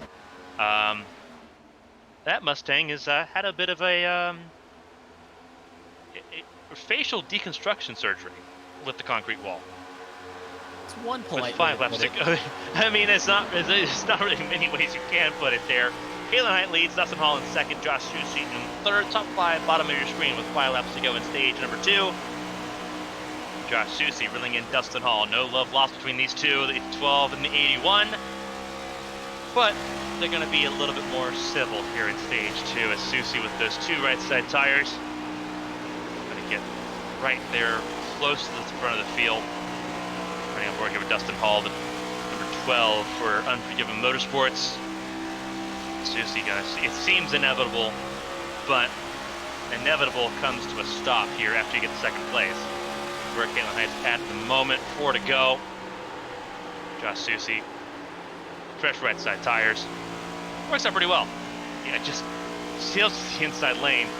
Even the Hall kind of just said on the radio, just you got it. So I don't think Hall was putting any sort of fight here. No, he wasn't. He really wasn't. I think Dustin Hall has his eyes on the prize as well. Susi's already lost 2 miles an hour though. Notice you see his lap time. The fast lap 178.48. He's slowing. He's getting close to Caitlin Height's speed though. As you look here, running on board from the 3 cars. 3 cars should pretty safely stay at the front of the field here, coming to 2 laps to go in the stage as you see. Yep, pit lane officially closed. Yep, so no cars can come down without feeling the wrap repeatedly is the rule at the end of the stage. Riding on board here with Caitlin. Gap is 1.313, but obviously not closing it really enough to really even make a lunge at this. So as long as the 3 keeps her cool, keeps her nerve, obviously stage points don't matter, but it does probably help your confidence a little bit winning one of these stages, knowing that you have very strong drivers at Fontana behind your mirror. Definitely put your confidence in the right direction. So as Height comes off the last corner here to start the white flag in the stage, 8/10 is the gap between Height and Susi. Susi's almost in that draft. But the one thing kind of worth noting in racing, you don't want to wreck yourself. You don't want to wreck your teammate. So overall, I think it will be very civil here. No reason to put 2 cars in the fence if you can help it. Yeah, Wygen also making his way up to the top 4 here. I don't think he's going to have a chance to really get around Hall unless Hall messes up here in 3 and 4. But a really good recovery by 3 of them. While Azir also a couple spots up to 13 in that position as well. And as we come around to the finish stage 2, Caitlin Height will hold on. She'll hold on to win stage number 2. Josh Susi in second. And then it's Dustin Hall, Pacey Wygen. 3rd and 4th there in the stage. And the caution comes out. Yeah, why did you try to steal that from Hall at the very end there to get that? He was trying to grab the position because the field freezes at the caution, not at the stage end. Yeah. Which is fair. Everyone does that normally. So, interesting into stage 2. Caitlin Height with the position advantage, and everyone's going to try to come in and reset to get ready for stage number 3. What a wild time we could have in store with 50 laps to go. No, All right. Go ahead, Kevin. Yeah, I was going to say, as we look through the chasers here, we got, obviously, the 4 drivers. We'll see where they are right now. Obviously, Caitlin Height won stage 2 here. Obviously, started 3rd. He's been pretty strong there through the top 10, and she'll have first dibs when she comes down pit lane. We move on to, obviously, 2nd place with Josh Susi. The other 2 of the 4 chasers right there. For Lady Liberty, they've been 1-2 throughout the year. In that moment, they are still 1-2. Moving a little bit further down, you see Pacey Wygen, obviously splitting between Susi and Wygen and Dustin Hall. But Pacey Wygen, the 3rd of the 4, has been strong, but he's fallen back in the stages. He's our pole sitter. He's the fastest, but he's been maybe a bit of a wolf in sheep's clothing a little bit, maybe playing a little more docile this early on. Maybe just trying to get a feel for this car. He'll be firing currently in 4th. And then there's Lilac Sear sitting in currently 13th. Started 8th. Fell back a little bit, got some damage from a wreck with Ace and Racing. She's gotten that car pretty much repaired.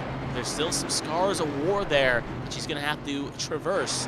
Right now, currently 13th, farthest away of the Championship 4, as pit lane is officially opened. It's going to be a crowded place as everyone's coming in, excluding a few cars that are going to get laps back via wave rounds. It's going to be 4 tires and fuel, and this is going to be the second to last time, at least presumably if we don't get a caution of some sorts. These cars are going to, virtual crews are going to have to try to get their drivers the best chance to try to get a good track position ahead for the final stage restart for the final stage. Big time money stops. This will be the, if everything goes correctly, This will be the next to last stops of the season for the HTL Cup Series. Watching everyone on pit lane. Caitlin Height, we'll see the timer. 15 seconds on the nose. Beats out Josh Susie, though, and Pacey Wygent, who will be top 3 on this restart.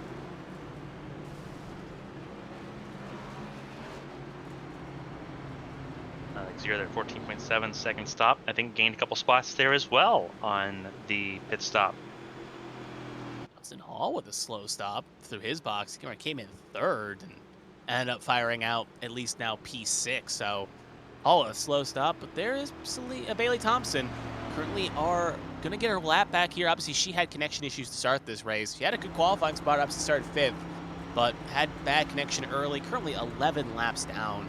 So unless pure chaos happens here, she's going to have to get a good run here. So she'll now go back, well, she'll still be 11 because obviously she's ahead of everyone else. But yeah, she's taking the wave around here. Looks like, and then we'll pretty much give the lead back to the 3 of Caitlin Knight. So Bailey, not only car a lap down, Peach is a lap down, Mongo's a lap down, Withers is a couple down, as we have 22 cars still running, only retirements being Richard Odie, DeMonte Dodson, Martin Roberg, and Jeremy Braille all behind. So this is going to be very interesting. The beginning of stage 3, the last stage of the season. Take the time to look here. 54%. Believe Lilac Sear was going to be champion of the HTL Cup Series. She's still in it. She's in 12th. A lot of interesting. Obviously, you can tell these bets were placed before stage 1 came to a close. Pacey Wygent 27%, Caitlin Height 18%, Josh Susie, the defending champion, 0%. That is interesting, to say the least. That is where everyone believes things are going to be sitting right now. Caitlin Height, 18% believe she has a chance to become champion. Josh Susie, they say that universally, everyone says he's not going to go back-to-back. Whether or not they believe that or whether or not they just want to see someone else be champion will remain to be seen. Pacey Wygent, we see him starting in 3rd for this last restart, 27%. Behind him and Lilac Sear with 54% of our prediction poll that we had up that everyone used channel points for. Gonna be interesting to see how this plays out in this final stage. The pace car has the lights turned off, which means we're going green at the end of this lap. 3 of the 4, top 3. It's Height, Susie, Wygent, Cayman, your top 4. With Frazier in 5th. Coming to the restart zone, green flag flies, and away we go. Teammates 1st, 2nd, and 4th, and Wygent's going to have to try to play 1 versus all. As the final stage is underway here in Fontana.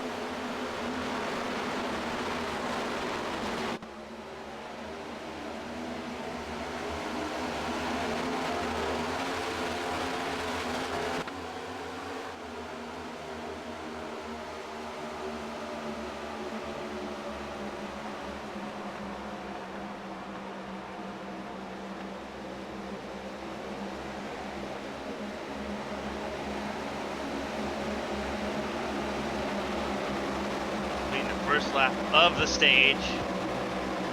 Teammates 1st, 2nd, and 3rd working together. That teammate camaraderie is going to come to an end at some point, but for them, their objective is, hey, let's make it about us in this stage. Let's make it a one-on-one fight. Josh Gaiman as the bouncer of the group in the front of the field gets to watch and look at the mirror as you see 3 wide here. Josh Arnold in the middle. He'll get in behind. That's the 90, I believe. Dean Clappett it was, who immediately went to the inside to try to get ahead of Blake Henderson. And everyone shuffling around, car in the wall. Dustin Hall tagged it. So did Emerson. Clappett almost did the exact same thing. So everyone pushing hard under the lights here. This is the coolest the track has been all race long. For some, this is the best the car's going to feel all race long. And you're going to see that ebb and flow back and forth. Again, everyone can go about 30 to 33 laps at most before making a pit stop here. So everyone's got a pit stop to make. Oh, no, it's Clavitt. Clavitt with that mangled stamped front end. Obviously, it looks a little bit disheveled, almost like it was pulled out of the storage unit. He is still building that. He was saving that for half a lap. Got out of turn 4, finally got it saved. Drops down to the 11th spot. Somehow only lost 6 spots out of that. Somehow. Slotsworth trying to get into the top 10 there, battling with Clavitt for the 11th spot. Meanwhile, front of the field, here we go. Susie looks to get around the 3. And Dustin Hall in the mix as well. 3 of the winningest drivers in HTL history are in the top 4. Hall, Susie, and Height. Hall obviously he's gone winless this season. Is someone that probably would want to get that win. Same thing with Henderson. He's got one of those long droughts as well that he wants to end up breaking. In this whole pack, even in the top 10, Apperson hasn't won at all. You got Sasic long time since he's won, Arnold long time since he's on victory lane. Even Frazier, obviously, she would like to, what could be your final race, try to find victory lane. So a lot of these drivers just haven't won yet, trying to end their season on a high here. And they obviously are going to respect the champion too. As you can see right now, Hall going to split Height and Sosi. That's going to put a couple more cars. It's really Height is getting swarmed here by 2-3 cars here. But overall, to finish my point, these drivers here obviously want to respect the championship drivers. You don't want to put them in a bad spot. You don't want to wreck them because obviously bigger picture. But at the same point, you don't know what your tomorrow's going to be with the silly season on the horizon. You don't know what you'll be doing. So you got to make sure you impress in order to keep yourself a ride for next year. A lot of shuffling going on. I don't think anyone's right now worried about that right now. It is all showtime in Fontana. Casey Wygent, pole sitter. Sitting right now in the 7th spot, losing a spot to Sasic. The ebb and flow of this race in full force. There goes the 2 of Josh Arnold as well. Pacey, obviously he's been strong, right? And it's all relative. I was expecting a little bit more of a show of force from the 00 car going into this race. And obviously it could be sort of a lull of false sense of security. But he's really just kind of sitting back. Obviously, that kind of is helpful when you're talking about you have a pit stop to make, go as long as possible, make the last stop as short as possible. But he's really not really had much of an answer for anybody. Obviously, he's been with his teammate there, Josh Arnold, but we're at a point now where we're seeing Caitlin Height drop back a little bit. Zach Apperson's having a really good run. Eli Sasic, despite being involved in the first caution of this race, having a good run. Blake Henderson having a decent run as well. Obviously, still being harassed by Shad Swatsworth there, the 00 is. And here comes the 20 of Hunter Peach, who came onto the scene with a race win here in Season 3. He's trying to play spoiler, and he's made his way forward. He's been very silent this race. And outside the top 10, the entirety of it so far. You see just how far everyone's sitting at the moment. Started this race in 6th, fell back immediately, trying to get back to the front of the field. And you see where he's at right now. Let's see, he is a lap down. Yeah, so he's the first 1 lap down, I believe. 17, so he's trying to get a lap back at the very least. So that's why he's charting so forward. Yeah, he had, I think, a long pit stop in stage 2 where he was fixing something. They've got a hit somewhere, and obviously that put him one down. He hasn't been able to get it back ever since because it's just bad sequencing. So, but luckily, considering the competitors around him, Gibby and Mongo, the only other ones, 1 down. We see right up front, battle for the lead. Hall going to try to take it away from Sosi. Now, Sosi's in an interesting spot. He'd like to win this race, but he doesn't have to fight it per se. His main rival is obviously the 3 right now in the 00, who are 7th and 8th respectively. So, overall, not worth fighting a fight that could put you in the wall, and you see Hall gets clear. Now, Frazier going to be on the low side here. Going to try to get the run here on the low side of the 81. Sasic there behind, going to give that 81 a good little shove down the straight here. But overall, you got to fight the fights and keep the spots. If you want to keep the buffer cars in front of you, you can.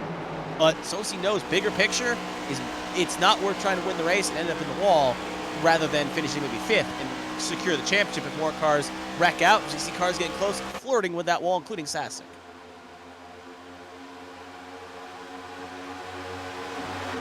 A lot of time there. Yeah, big check up there. Lost all the momentum. Right now, I believe running aboard here with Wygent in the 00, trying to make his way back forward. There's 57, charging back forward as well. Reset and go back after it. Starting lap 90 of 125 in this race, side by side, entering turn 1 and 2 is the race leaders Hall and Susie. You see the over-under worked out pretty well. Caitlin Height's back up to third, battling with Josh Arnold. A strong group in front of the field, and then Lily Frazier in the 5th spot, trying to gatekeep that top 5, if at all possible here. Down the back straightaway, Height could not get around Josh Arnold, have to slot back into 4th place, and try again. Maybe, say, at about 500 feet. That's exactly what happens, because Caitlin Height goes right to the bottom of the racetrack, where she feels comfortable.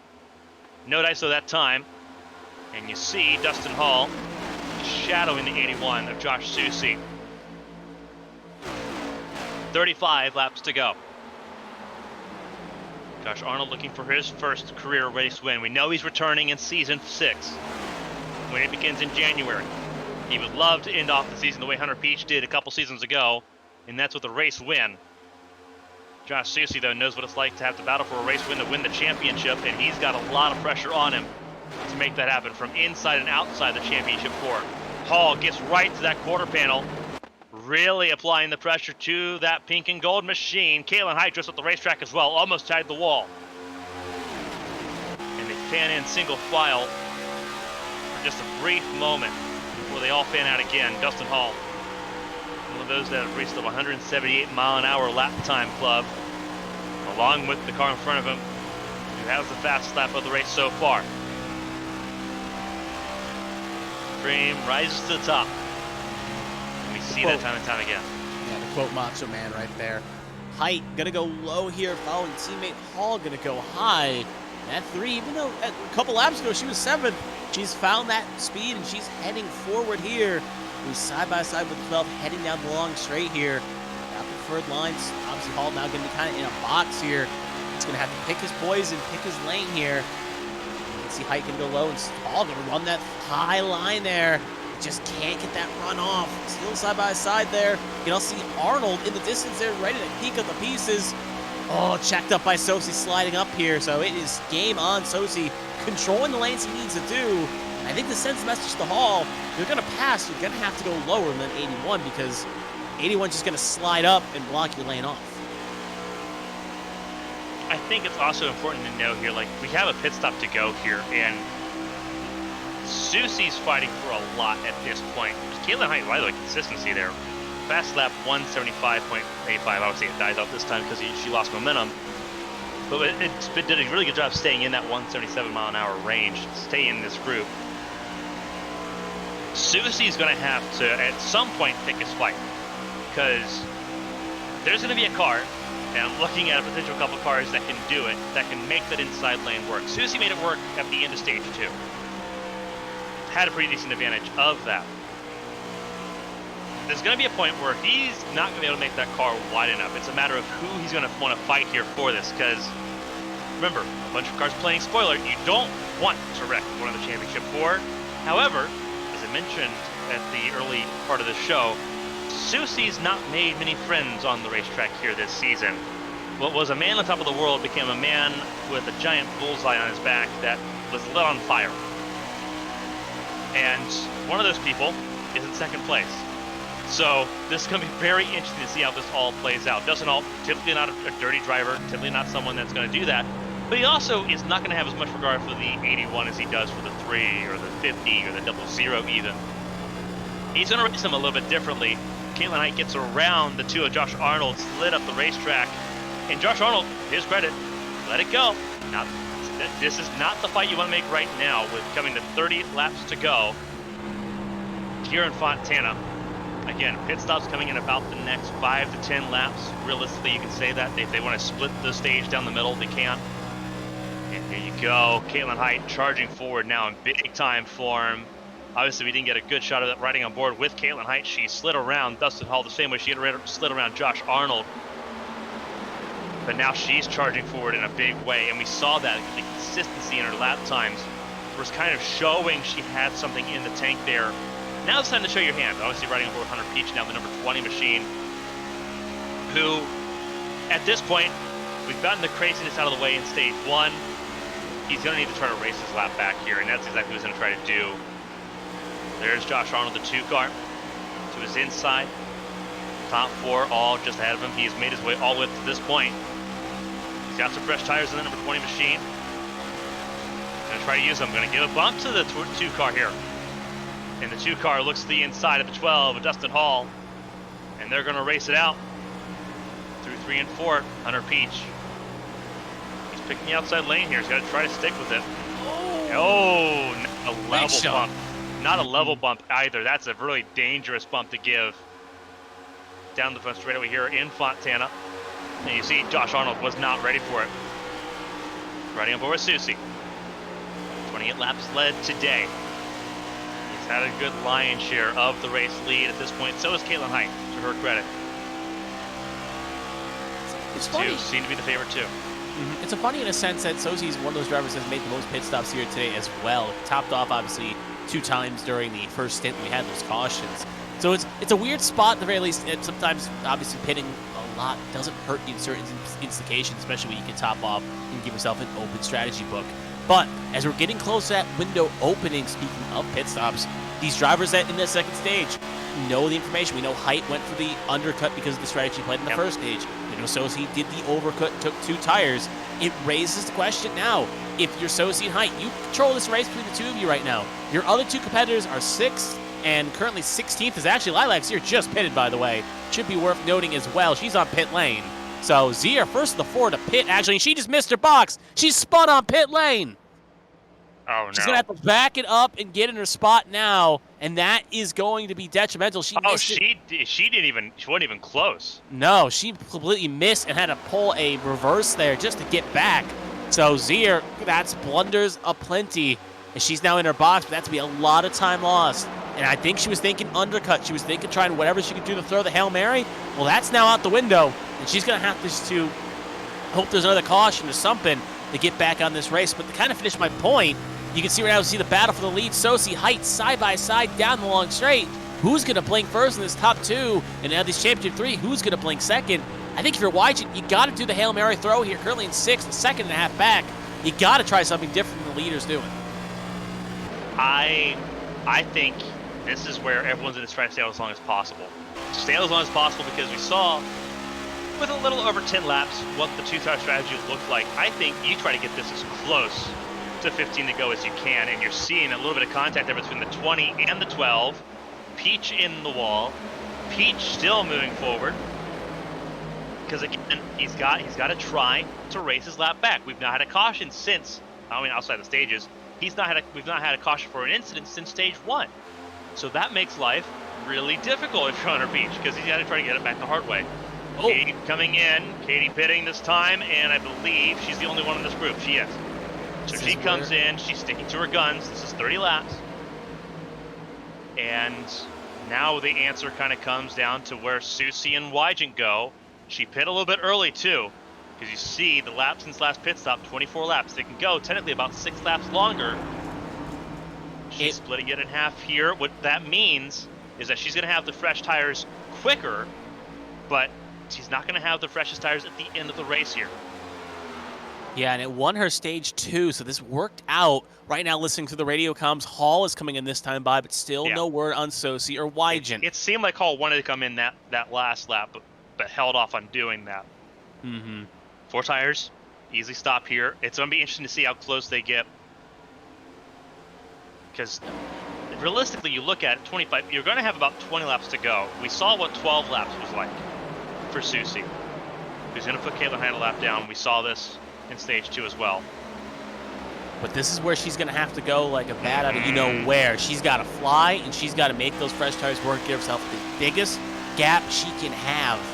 And this is where, again, making friends, making enemies really helps you. Because even though you're trying to get your lap back, this is the point where if you made a lot of friends, they may cut you a little bit of slack here. But if you have a target, you made yourself an enemy, you know these drivers are not going to be as nice. They're going to hold you up.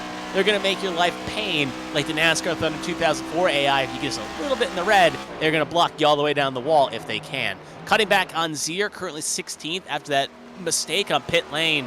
She's not even, she's currently behind Mongold, who's had a very eventful evening themselves. So Zier, as you can see in the zoom out shot here, ways away from the leader. She's basically 1 1/4 laps down, closer to going 2 before she even is going back, getting her lap back. But the positive is, caution comes out, something changes, she's back in this. She's just got to keep her nose to the grindstone, hope something happens. Gaiman, Swatsworth also coming in this time by, will give up 6th and 7th respectively to make their pit stops. but Sosi going long. He did that in second stage, and he wants to do this here again. Probably take 4 tires. He wants the ball in his court. He wants the freshest tires to run down the 3. Obviously, it was 2 tires in stage 2. We'll see how it works now. Ooh. This is so interesting, seeing where everyone's at right now, because obviously Caitlin Height, we see the lap times at the moment. 176.39 miles an hour for Caitlin Height was her last lap around. Obviously not her fastest lap here. We're still reeling them in as she's going to. See if we can get a lap comparison there or a time comparison on Josh Susi while we can. Obviously right on board with the 3 car. Yeah, we got Pacey White on the outside lane. This is Josh Susi. Still a 2-mile-an-hour difference. She's still faster by a couple miles an hour while also trying to limp that car around. Ooh, Pacey White at 174.4 as well. So, 173. He was also getting past there. Katie now almost back to peak speed. Here we go. Caitlin Height riding on board here with the 3 as she gets around the 57. Caitlin Height trying to ease in here. Obviously, we talk about the tires being so sensitive here. If you're going to try to split this in half and go long on this last stint, you've got to ease these tires in. That's what Caitlin Height's doing right now. She doesn't have the fastest lap, not even top 5 in the fastest lap times at the moment. So Sienna, by the way. Consistency's been important as you see Susi come down pit lane, and that is also, I believe, Fraser coming in as well. So this is going to be critical for Josh Susi as well. So Caitlin Height nursing those 4 tires to get them to last the next 25 laps of this race. Josh Susi, less than 20 laps to go, but over 15 laps to go. Do the 2 tires still work the same way they did in stage 2? Or is he going to have to go 4 tires here? We're going to find out. He's either going to be a 10 or a 15-second stop. I think you got to take 4. Right. I think he's taking 2. It works so well in stage 2. I think you got to take 2. 2? Yep. Taking 2. 100% took 2. Yep, 100%. This is sort of, he reeled in Caitlin Height so well in 12 laps. Now he's got an extra 5 laps to do that. Caitlin Height, 14.5. He's going to be ahead of Caitlin Height, but he's got the worst left front tires. He's got a considerable weakness compared to Katie at this point, and that is those left front tires, which will, at this point will go over 50 laps at the end of the race. Pacey Wyden stays out. Bobby Blauer stays out. They're almost certainly going to do 2 tires as well. And less fuel the longer they go. So this is going to work even better for the 00 car. That's why Susi came in. Obviously, he stayed out later. Pacey Wyden comes in this time by. He's going to try to get an even better pit stop here. So this is a wide open fight between the top 3 in the championship. I'm willing to bet the farm that it's a 2-tire stop for Wyden, and I'm willing to bet it's probably going to be closer to 9 seconds than 10. We'll have to see. Keep an eye in the intervals. 2-second gap between Sosi and Height. And like we said, Height trying to get the tires up, keep him at an optimal temperature. No! He slid the box. Pacey, and he's still not in yet. He's too close to the wall. Yep, he has to straighten out now. Oh, no. Time going to be lost over fists. He's got to do 2 now. And was it going to be a 9-second stop? No, it's going to be 10. He did a full serving of fuel there. Oh. That's gut-wrenching. Yeah. Oh, no. Because that looks so good. It was like, okay, he's got to have a 2-second. He's going to have a 10-second stop, but he's going to have the freshest tires. And it just wasn't there. 2 seconds even for Caitlin Height, who's watching your teammate just off in the distance. Remember, she's got 4 fresh tires. Susi's only got 2. Those left sides, how are they going to feel? Oh, no, Caitlin's in the wall. Oh, no. This is bad. This is if you're Josh Susi, loving this. Absolutely loving this. If you're Caitlin Height, though, pressure is on. Now, to her credit, she just all that time she lost, she was shaving back. Oh, this is going to be interesting. Coming to 15 laps to go. His fast lap, you see Josh Susi's fastest lap that he set on 2 tires, by the way. At 178.48. Should be noteworthy as well. Obviously, it is Fontana. This is a league where cautions can happen at the trickiest of times. Yeah. And if a caution does come out, I honestly think Katie's probably in the best shape. She'll have those 4 tires that are up to more snuff. But then that raises the next question. Do you risk coming in for 4 more fresh tires? Do you stay out? And in that spot, if you're high enough up, you could be at a bad point. Dustin Hall has lost a couple spots here, but looks like he's slow on track. It looks like he hit the wall, but luckily we stayed green. But back to the intervals there, it is holding. So, yeah, Hall lost a couple spots. Looks like everything's okay, but that's what we're talking about. Cautions just happened. 2 cars battling for maybe 8th, end up getting into each other. iRacing throws the caution, spin on the track, and then we are basically bunching this up with about 10 laps to go. 16 cars on lead lap. Alfred Denny, the last car on lead lap. Hunter Peach still the first, a lap down. After everyone made pit stops here. 14 laps to go. It's going to be very interesting to see how this all plays out. As you see, center of your screen, this is Arnold, Henderson, Frazier, Gaiman, Paul, Clavin, Sasek, all in this group, and Wygen just a little bit further back. So, not how Wygen and Z are expected tonight to go with everything that they've encountered, running aboard with the 57 of Frazier. Sitting right now top 5, looking at Henderson, and then Arnold just ahead. Caitlin Height, you notice the gap is widening, 2.4 entering turn 3 and 4 here. So Susie on a rocket ship right now. So, ooh, Henderson loose. Henderson still loose. Everyone's still driving it pretty hard at the moment. Caitlin Height, I think, just doesn't have anything to answer for the 81 on those 2 tires. And it's unfortunate because Katie Height had a pretty good strategy call.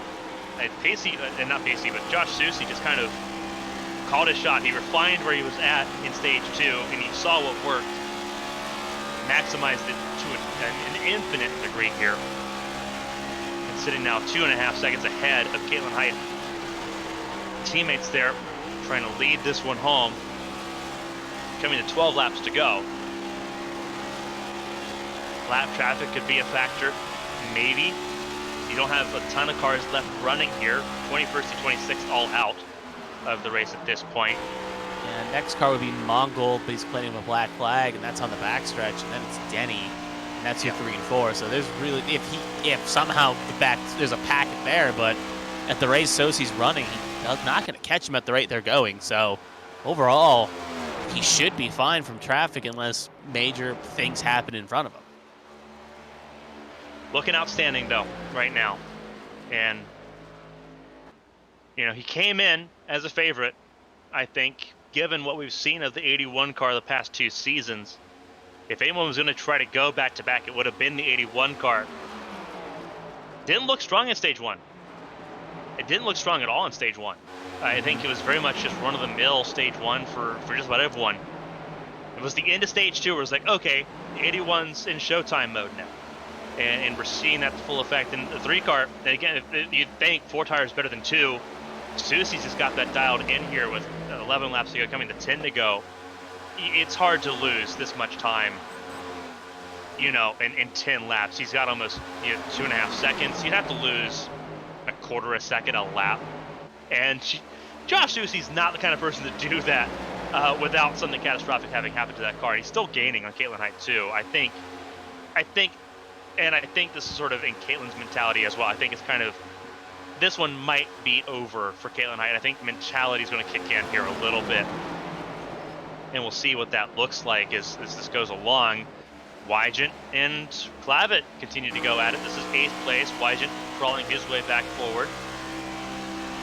After obviously having that bad pit stop that threw him out of the running. Pole position, started the race off strong. Just not where he wanted to be at the end of this race. Another case of what if, considering he had the 100%. pole-spinning car, had us one here in the spring, was in contention in the fall last year. Definitely a what-if case, and right now still 9 to go. Anything can happen. Late caution, can't count it out yet, but it's going to be a kick in the teeth. Same thing with Zier, who completely missed her box. Obviously, she was still going to be 13th, outside the top 10. She's going to even need more chaos to happen, but it's what stings in the playoff format, because you come in here having high expectations, and at the end of the day, no matter what occurs, you kind of just, at the end of the day, if you finish poorly, you're just going to be kicking yourself, wondering what you could have done differently in certain situations. But the better drivers end up picking themselves up and get on the horse again to try it again, but it's still going to sting, at least for tonight. 3rd place, switch over. Arnold just got around Frazier, so Frazier actually lost 2 spots. Gaiman now up to 4th, so big battle there for the last step of the podium. But right now, as you can see, as we ride on board here with Arnold in shot here, Arnold, Gaiman, and Frazier fighting out for that last spot for the podium. Can it be a Lady Liberty with Alfreya sweep of the podium? Or will Arnold or Frazier have something to answer about that?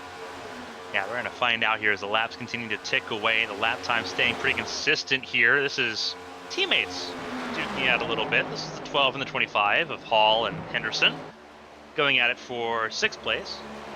Just racing with each other pretty well. I think having a little bit of fun with it, knowing where they're at the moment. Obviously, teammates, they're in the same chat together, so they're going to be able to do this and have some fun with 7 laps to go. So, as I mentioned earlier in just a few laps ago, we've had 6 drivers out of this race. Elias Flores. Contact! Oh!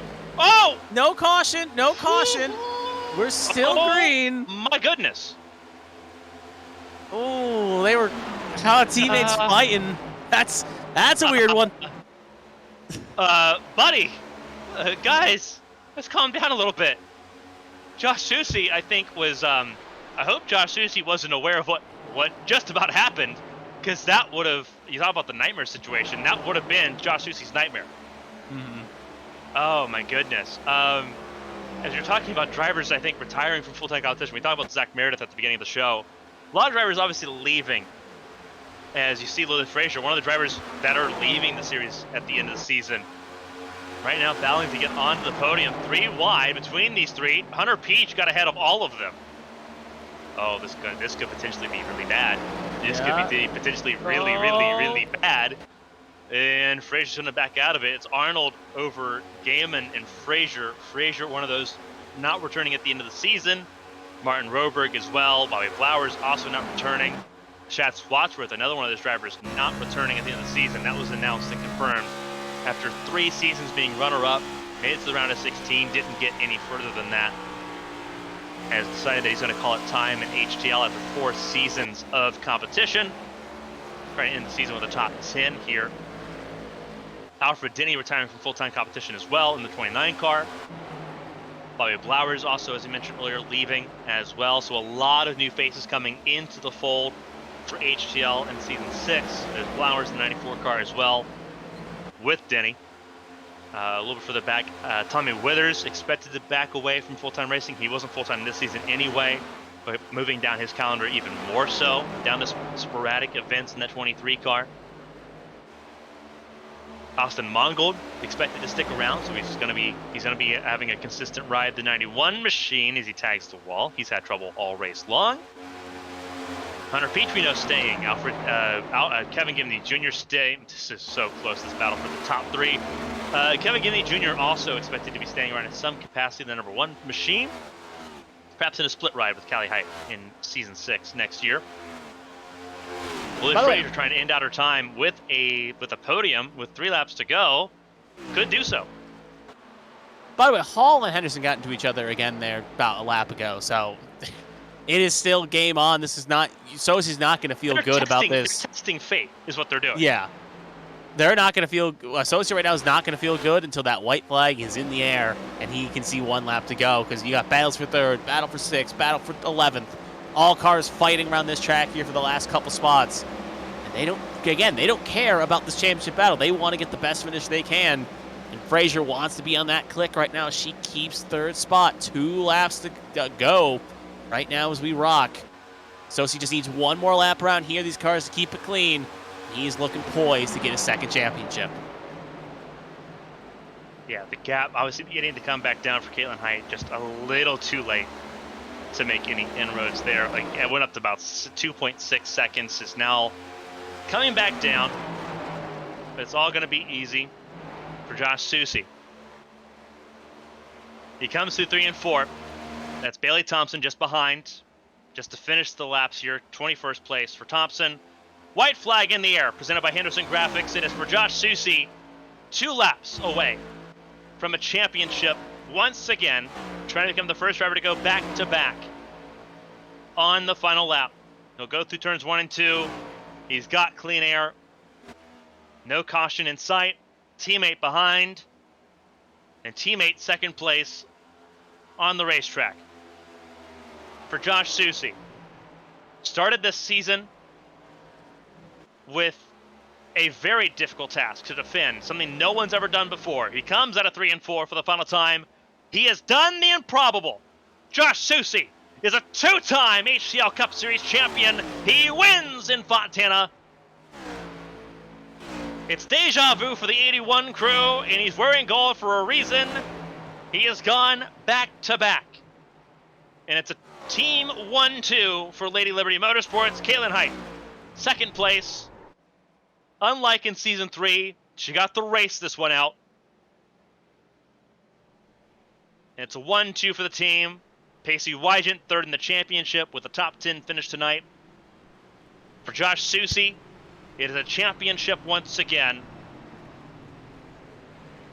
Lilac Zier, fourth in the championship. Teammates alongside the number 81 machine. There's Josh Gaiman to his right side. Caitlin Height to the left. More teammates there. And Sad Swatsworth, the 18, giving a congratulatory bump. This is Swatsworth's last race as a full-time driver in HTL. Josh Soucy did the impossible. Frankie Barroso, Season 1. Matthew Boone, Season 2. Zach Meredith, Season 3. Seasons 4 and 5 belong to this man right here. Josh Soucy, champion again.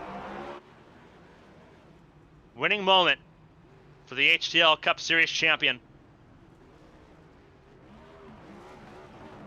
Quick little burnout. And then he's going to do a Polish victory lap here down the front straightaway and soak in another championship run.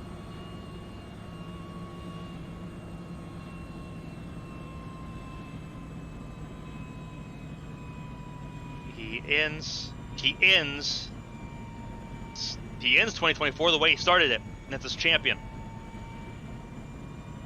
He'll ride into Season 6 with an even bigger target.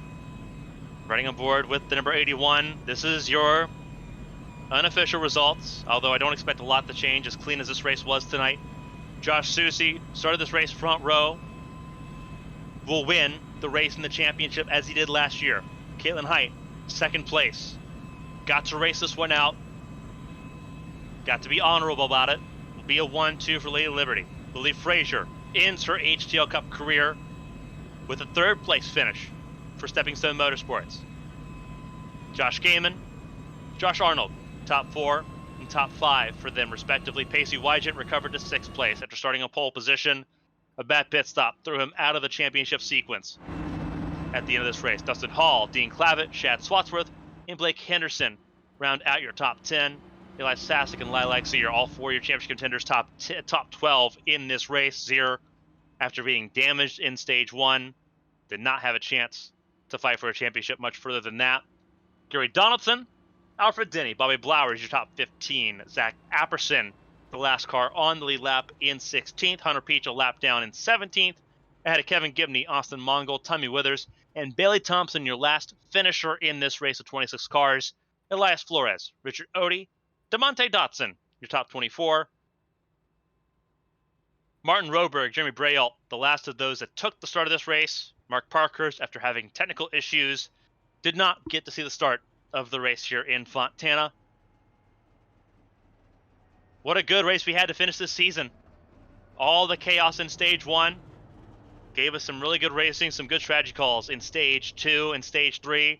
And Josh Soucy, as he did to end Season 4, will end Season 5, victory lane in Fontana, as a winner and as a champion for Lady Liberty Motorsports.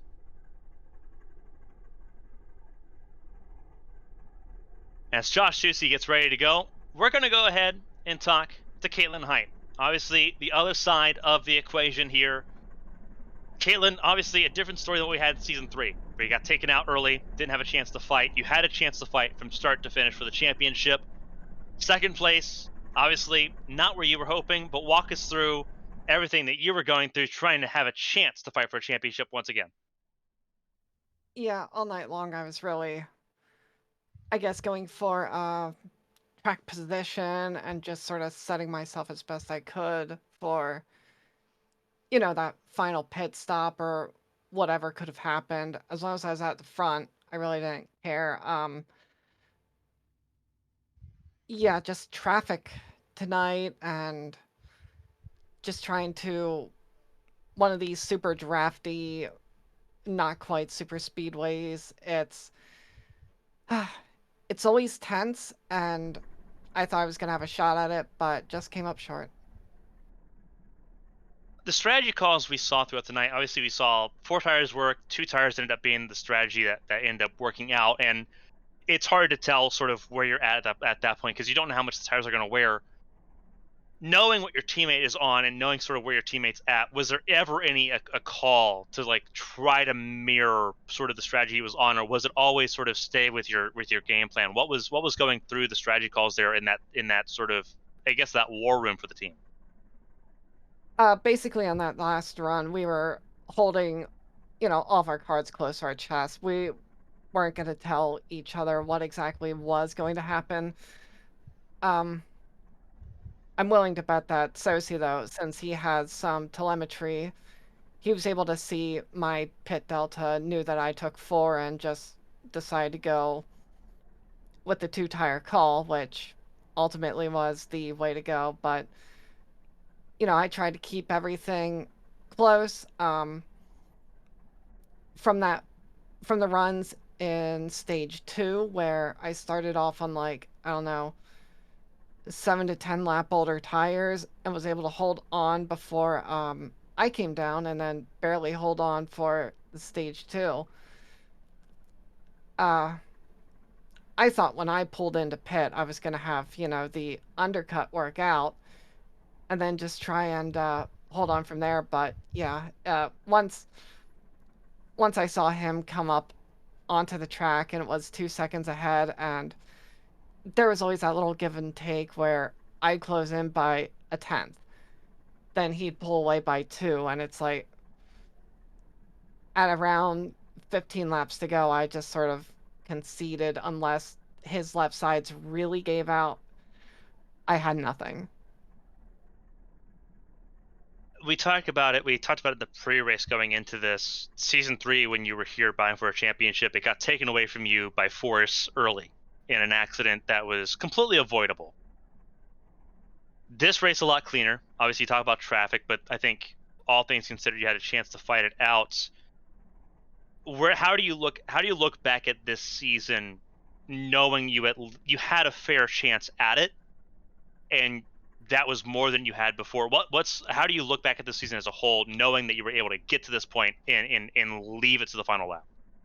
Well, I start of the season, there were no expectations. During the regular season, I missed 5 races or something. But my stats, despite being 5 races less, I was right there in the thick of it, so up at the very top. So it was sort of where I expected to be. So overall, it's been a success. Just, it always sucks to lose, this championship race because it's just a one-off, and thanks NASCAR for that. It it sucks, but it's, how we have to play by it.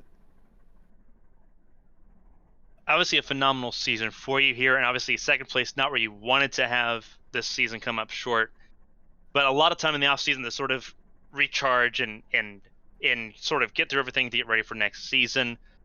A lot of things up in the air and a lot of time to think about it, Katie. But before we let you go and obviously let everything sort of commence into the off season, if there's anyone to shout and say thank you to, the floor is yours. You did a phenomenal job. It was fun watching you race all season long, as it has been for the last 2 years. Take it away if there's anyone you want to shout in particular, because it's, again, been a joy to watch, and again, a fantastic battle tonight.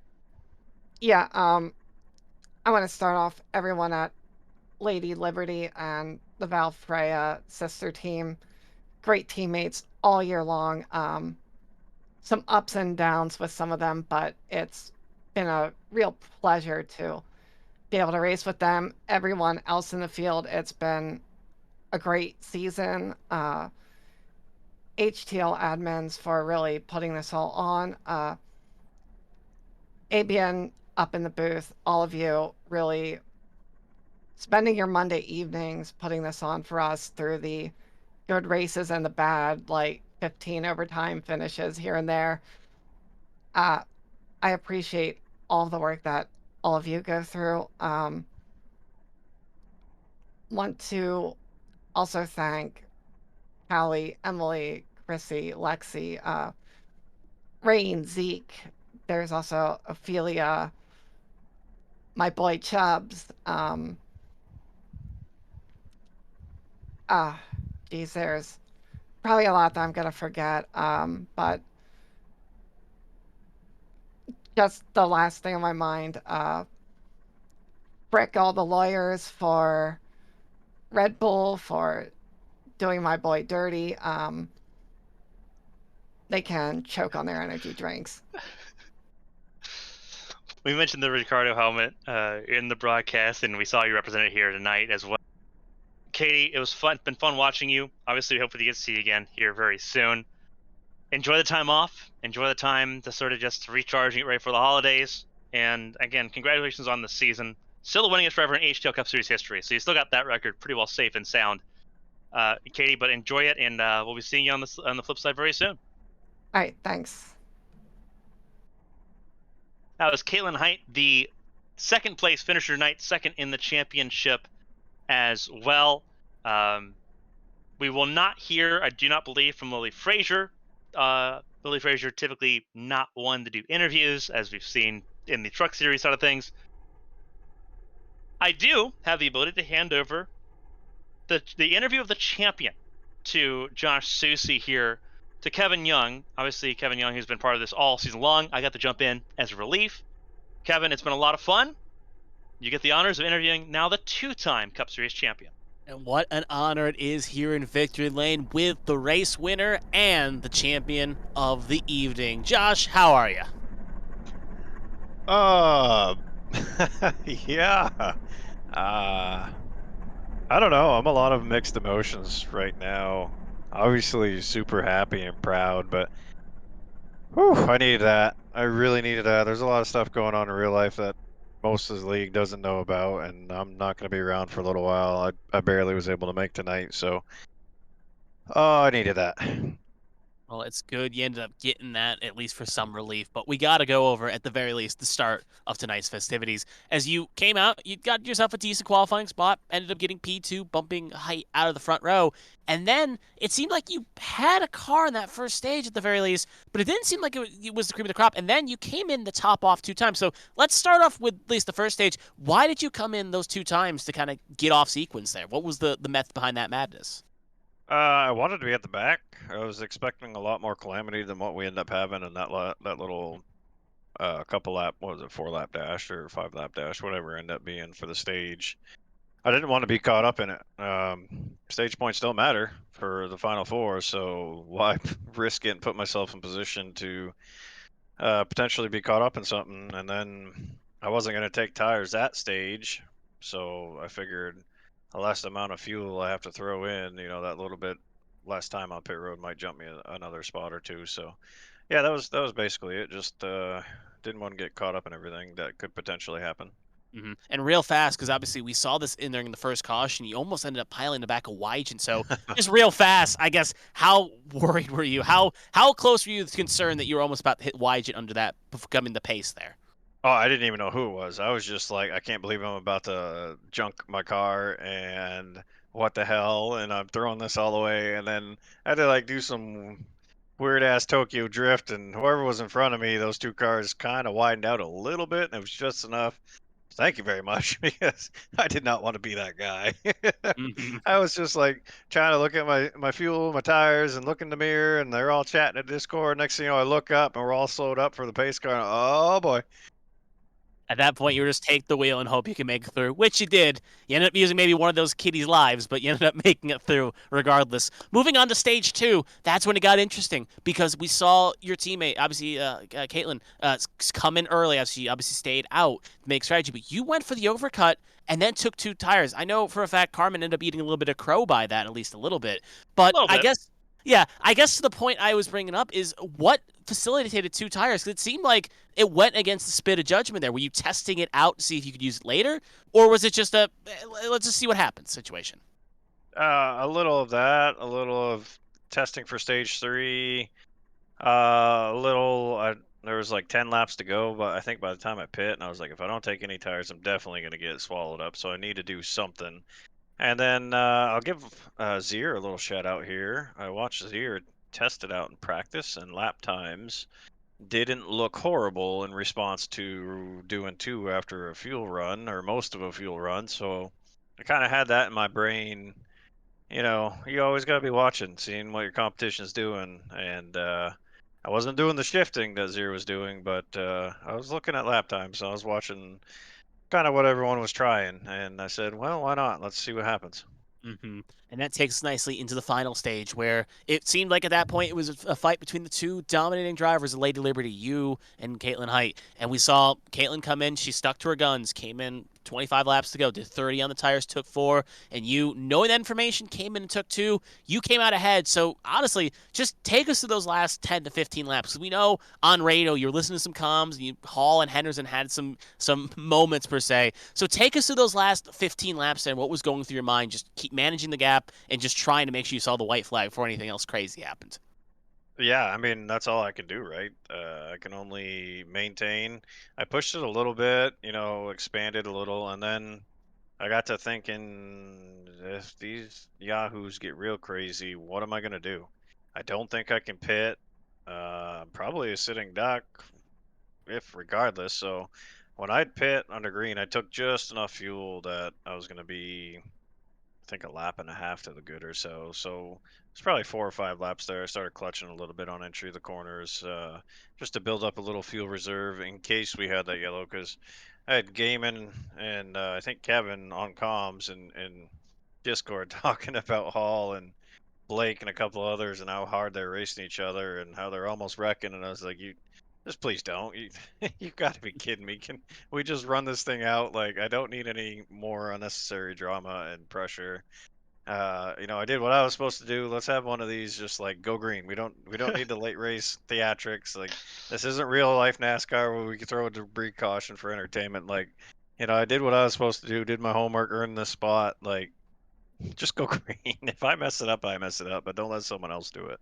Hey, the opinion of the leader always at the front is he wants to stay at green no matter what happens. Obviously, as we move forward here, obviously you won the race, you won the owners and the drivers' championship. So I think we're at that point. How does it feel to be a champion? How do you feel at this moment right now? And in turn, obviously with the next season on the horizon, you've done what no one else has done: survived the championship hangover and gone back to back. So what's your mindset? Obviously, you want to win championship next season. Let's just keep it blunt like that. But do you think you could, if you do able to race next year, do you think you can go for a three-peat?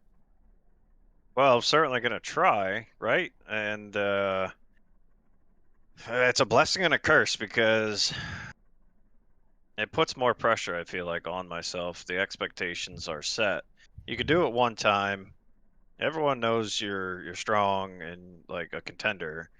But then when you do it back to back, like it just elevates in the competition's eyes, like the threat level, I believe. And uh the racing, you might get raced a little harder because people know like that's the car to beat type deal, where you can kind of write off at one time, I had a good Fontana.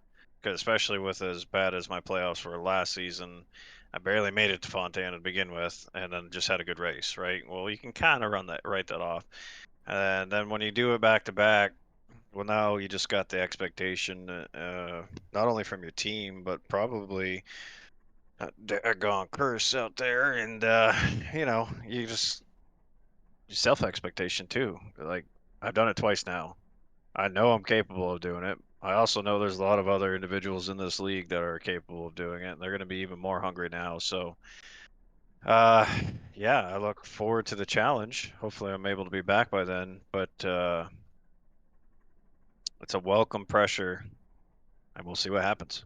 We'll have to see as well. So we've gotten to the point of the show where obviously there's not much else to say on the questions. If you want any thoughts, you can. But the champion, the driver that our own chat thought maybe wasn't the best spot to win the championship. He has done it. Joshua Sosi, the floor is yours. And you want to thank family, friends, sponsors, whatever. Floor is yours. Take it away. You've earned it, and you deserve it. Yes, thank you. First and foremost, as always, Nitro. Beautiful paint job tonight done by David Smeal. Thank you. Prop that Nitro banner right on the hood. And he said, if you're gonna run in the championship, you gotta have the gold standard out there. So he whipped me up a special little paint job. Thank you very much.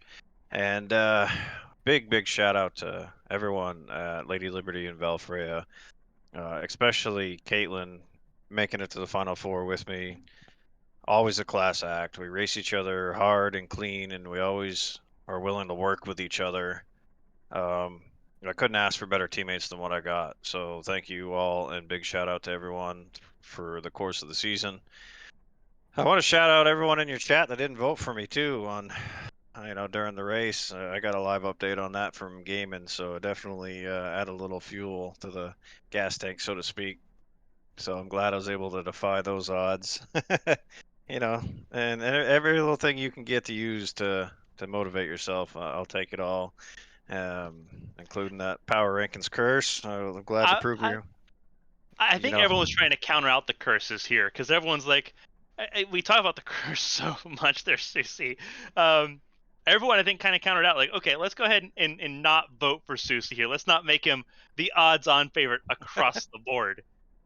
Well, you know what? If that's the thought process behind it, then I'll say thank you in regards to disregarding that curse and putting it on someone else. We could use all the luck we can get. But yeah, no, everyone in the league that showed up. We had 27 strong tonight for a championship race where there's not a lot available to anyone besides maybe like 8 to 10 people battling in points besides or including the Champ 4. That's a hell of a turnout, so we'd love to see it.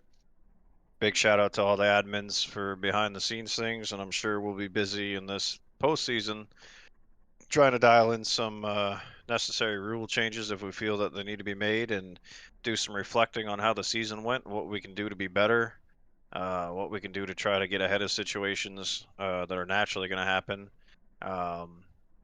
It's a yearly thing. You got to look at rules. You got to make changes. You got to try to get rid of the loopholes that people fairly can exploit. I mean, that's why it's a loophole, but you got to try to close those off. So we got our work cut out for us. I know a lot of people sounds like might be hanging up their boots for the Monday Night Cup stuff. So we got some recruiting to do, and everyone that does stay, we appreciate it, and everyone that does go, we thank you for racing. And we can never say anything on here for shoutouts without thanking you all for the broadcast. It's means a lot to be able to share with your friends and family, and I'm looking forward to this off season. Hopefully, get everything straightened out over here, and then come back strong for another season. Well, we do wish you well, Josh, on that. Hopefully, if we can get you on the back of the track, it'd be great to see you go for a third Pete and try to cement yourself as one of the best drivers in HTL. But regardless, it's been great talking to you. You've had a great season. Hold your head up high as a champion, both the drivers and technically even though you also got your car and the owners as well. So you enjoy it. You go celebrate with your team, celebrate whoever. As you see a little bit of burning down there on our stream right now, little extra smoke. As Sosi, you take care. Have a good rest of your week. Thank you.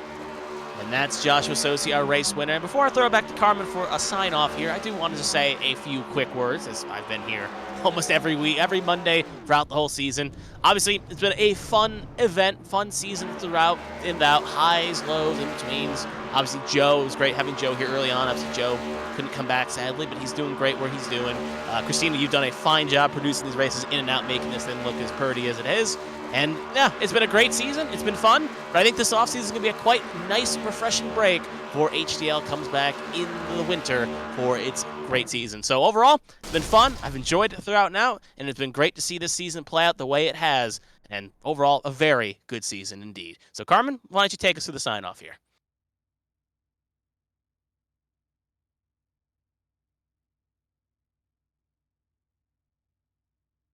Obviously, a fantastic run here. Obviously, comes to an end at the end of season 5. What a season! I started off as a driver, ended up as a commentator again. It's almost as if I'm kind of stuck in this role for a little bit. it's been a lot of fun being not only being a driver in this series, but also seeing the series as it progressed. We started here in season 3, and season 6 begins in January. For those that want to come in, we're going to have a lot of stuff going in season 6. The HTL Challenger Series on Thursdays, the Cup Series on Mondays. Again, a lot of things changing.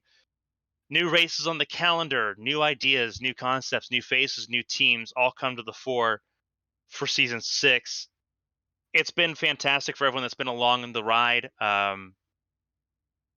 It's been so much fun, and we get to do it again in 2025, as we do with Winstel as well. Just because we have 2 seasons that have come to an end here in October doesn't mean it's all over for us, though. No racing on Tuesdays yet. We'll figure out if there's any deals or anything going on, because even I'm not aware of that yet. We do have racing going on Wednesday, right here in Fontana. Once again, ABN Champ Car World Series on YouTube at 8 p.m. We have a World Championship to decide over these next 5 weeks. We get to be a part of that. We also get Fridays as well for the ARX Series. This time, Hickory Motor Speedway. Ryan Pinnell in the booth. I'll be on racetrack. Maybe we can get Kristina Ryan and on the racetrack for those SRX cars on Friday nights. And then the HTL High Octane Series on Saturdays. This Saturday coming up at Las Vegas. We're going to have a lot of fun there as well. Racing continues here on ABN. It's never ending in some way, shape, or form. And for everyone that's been a part of it, whether you've been here for 5 years, our 5-year anniversary is next month, or you've been here for a month, you're all welcome to be a part of it with us.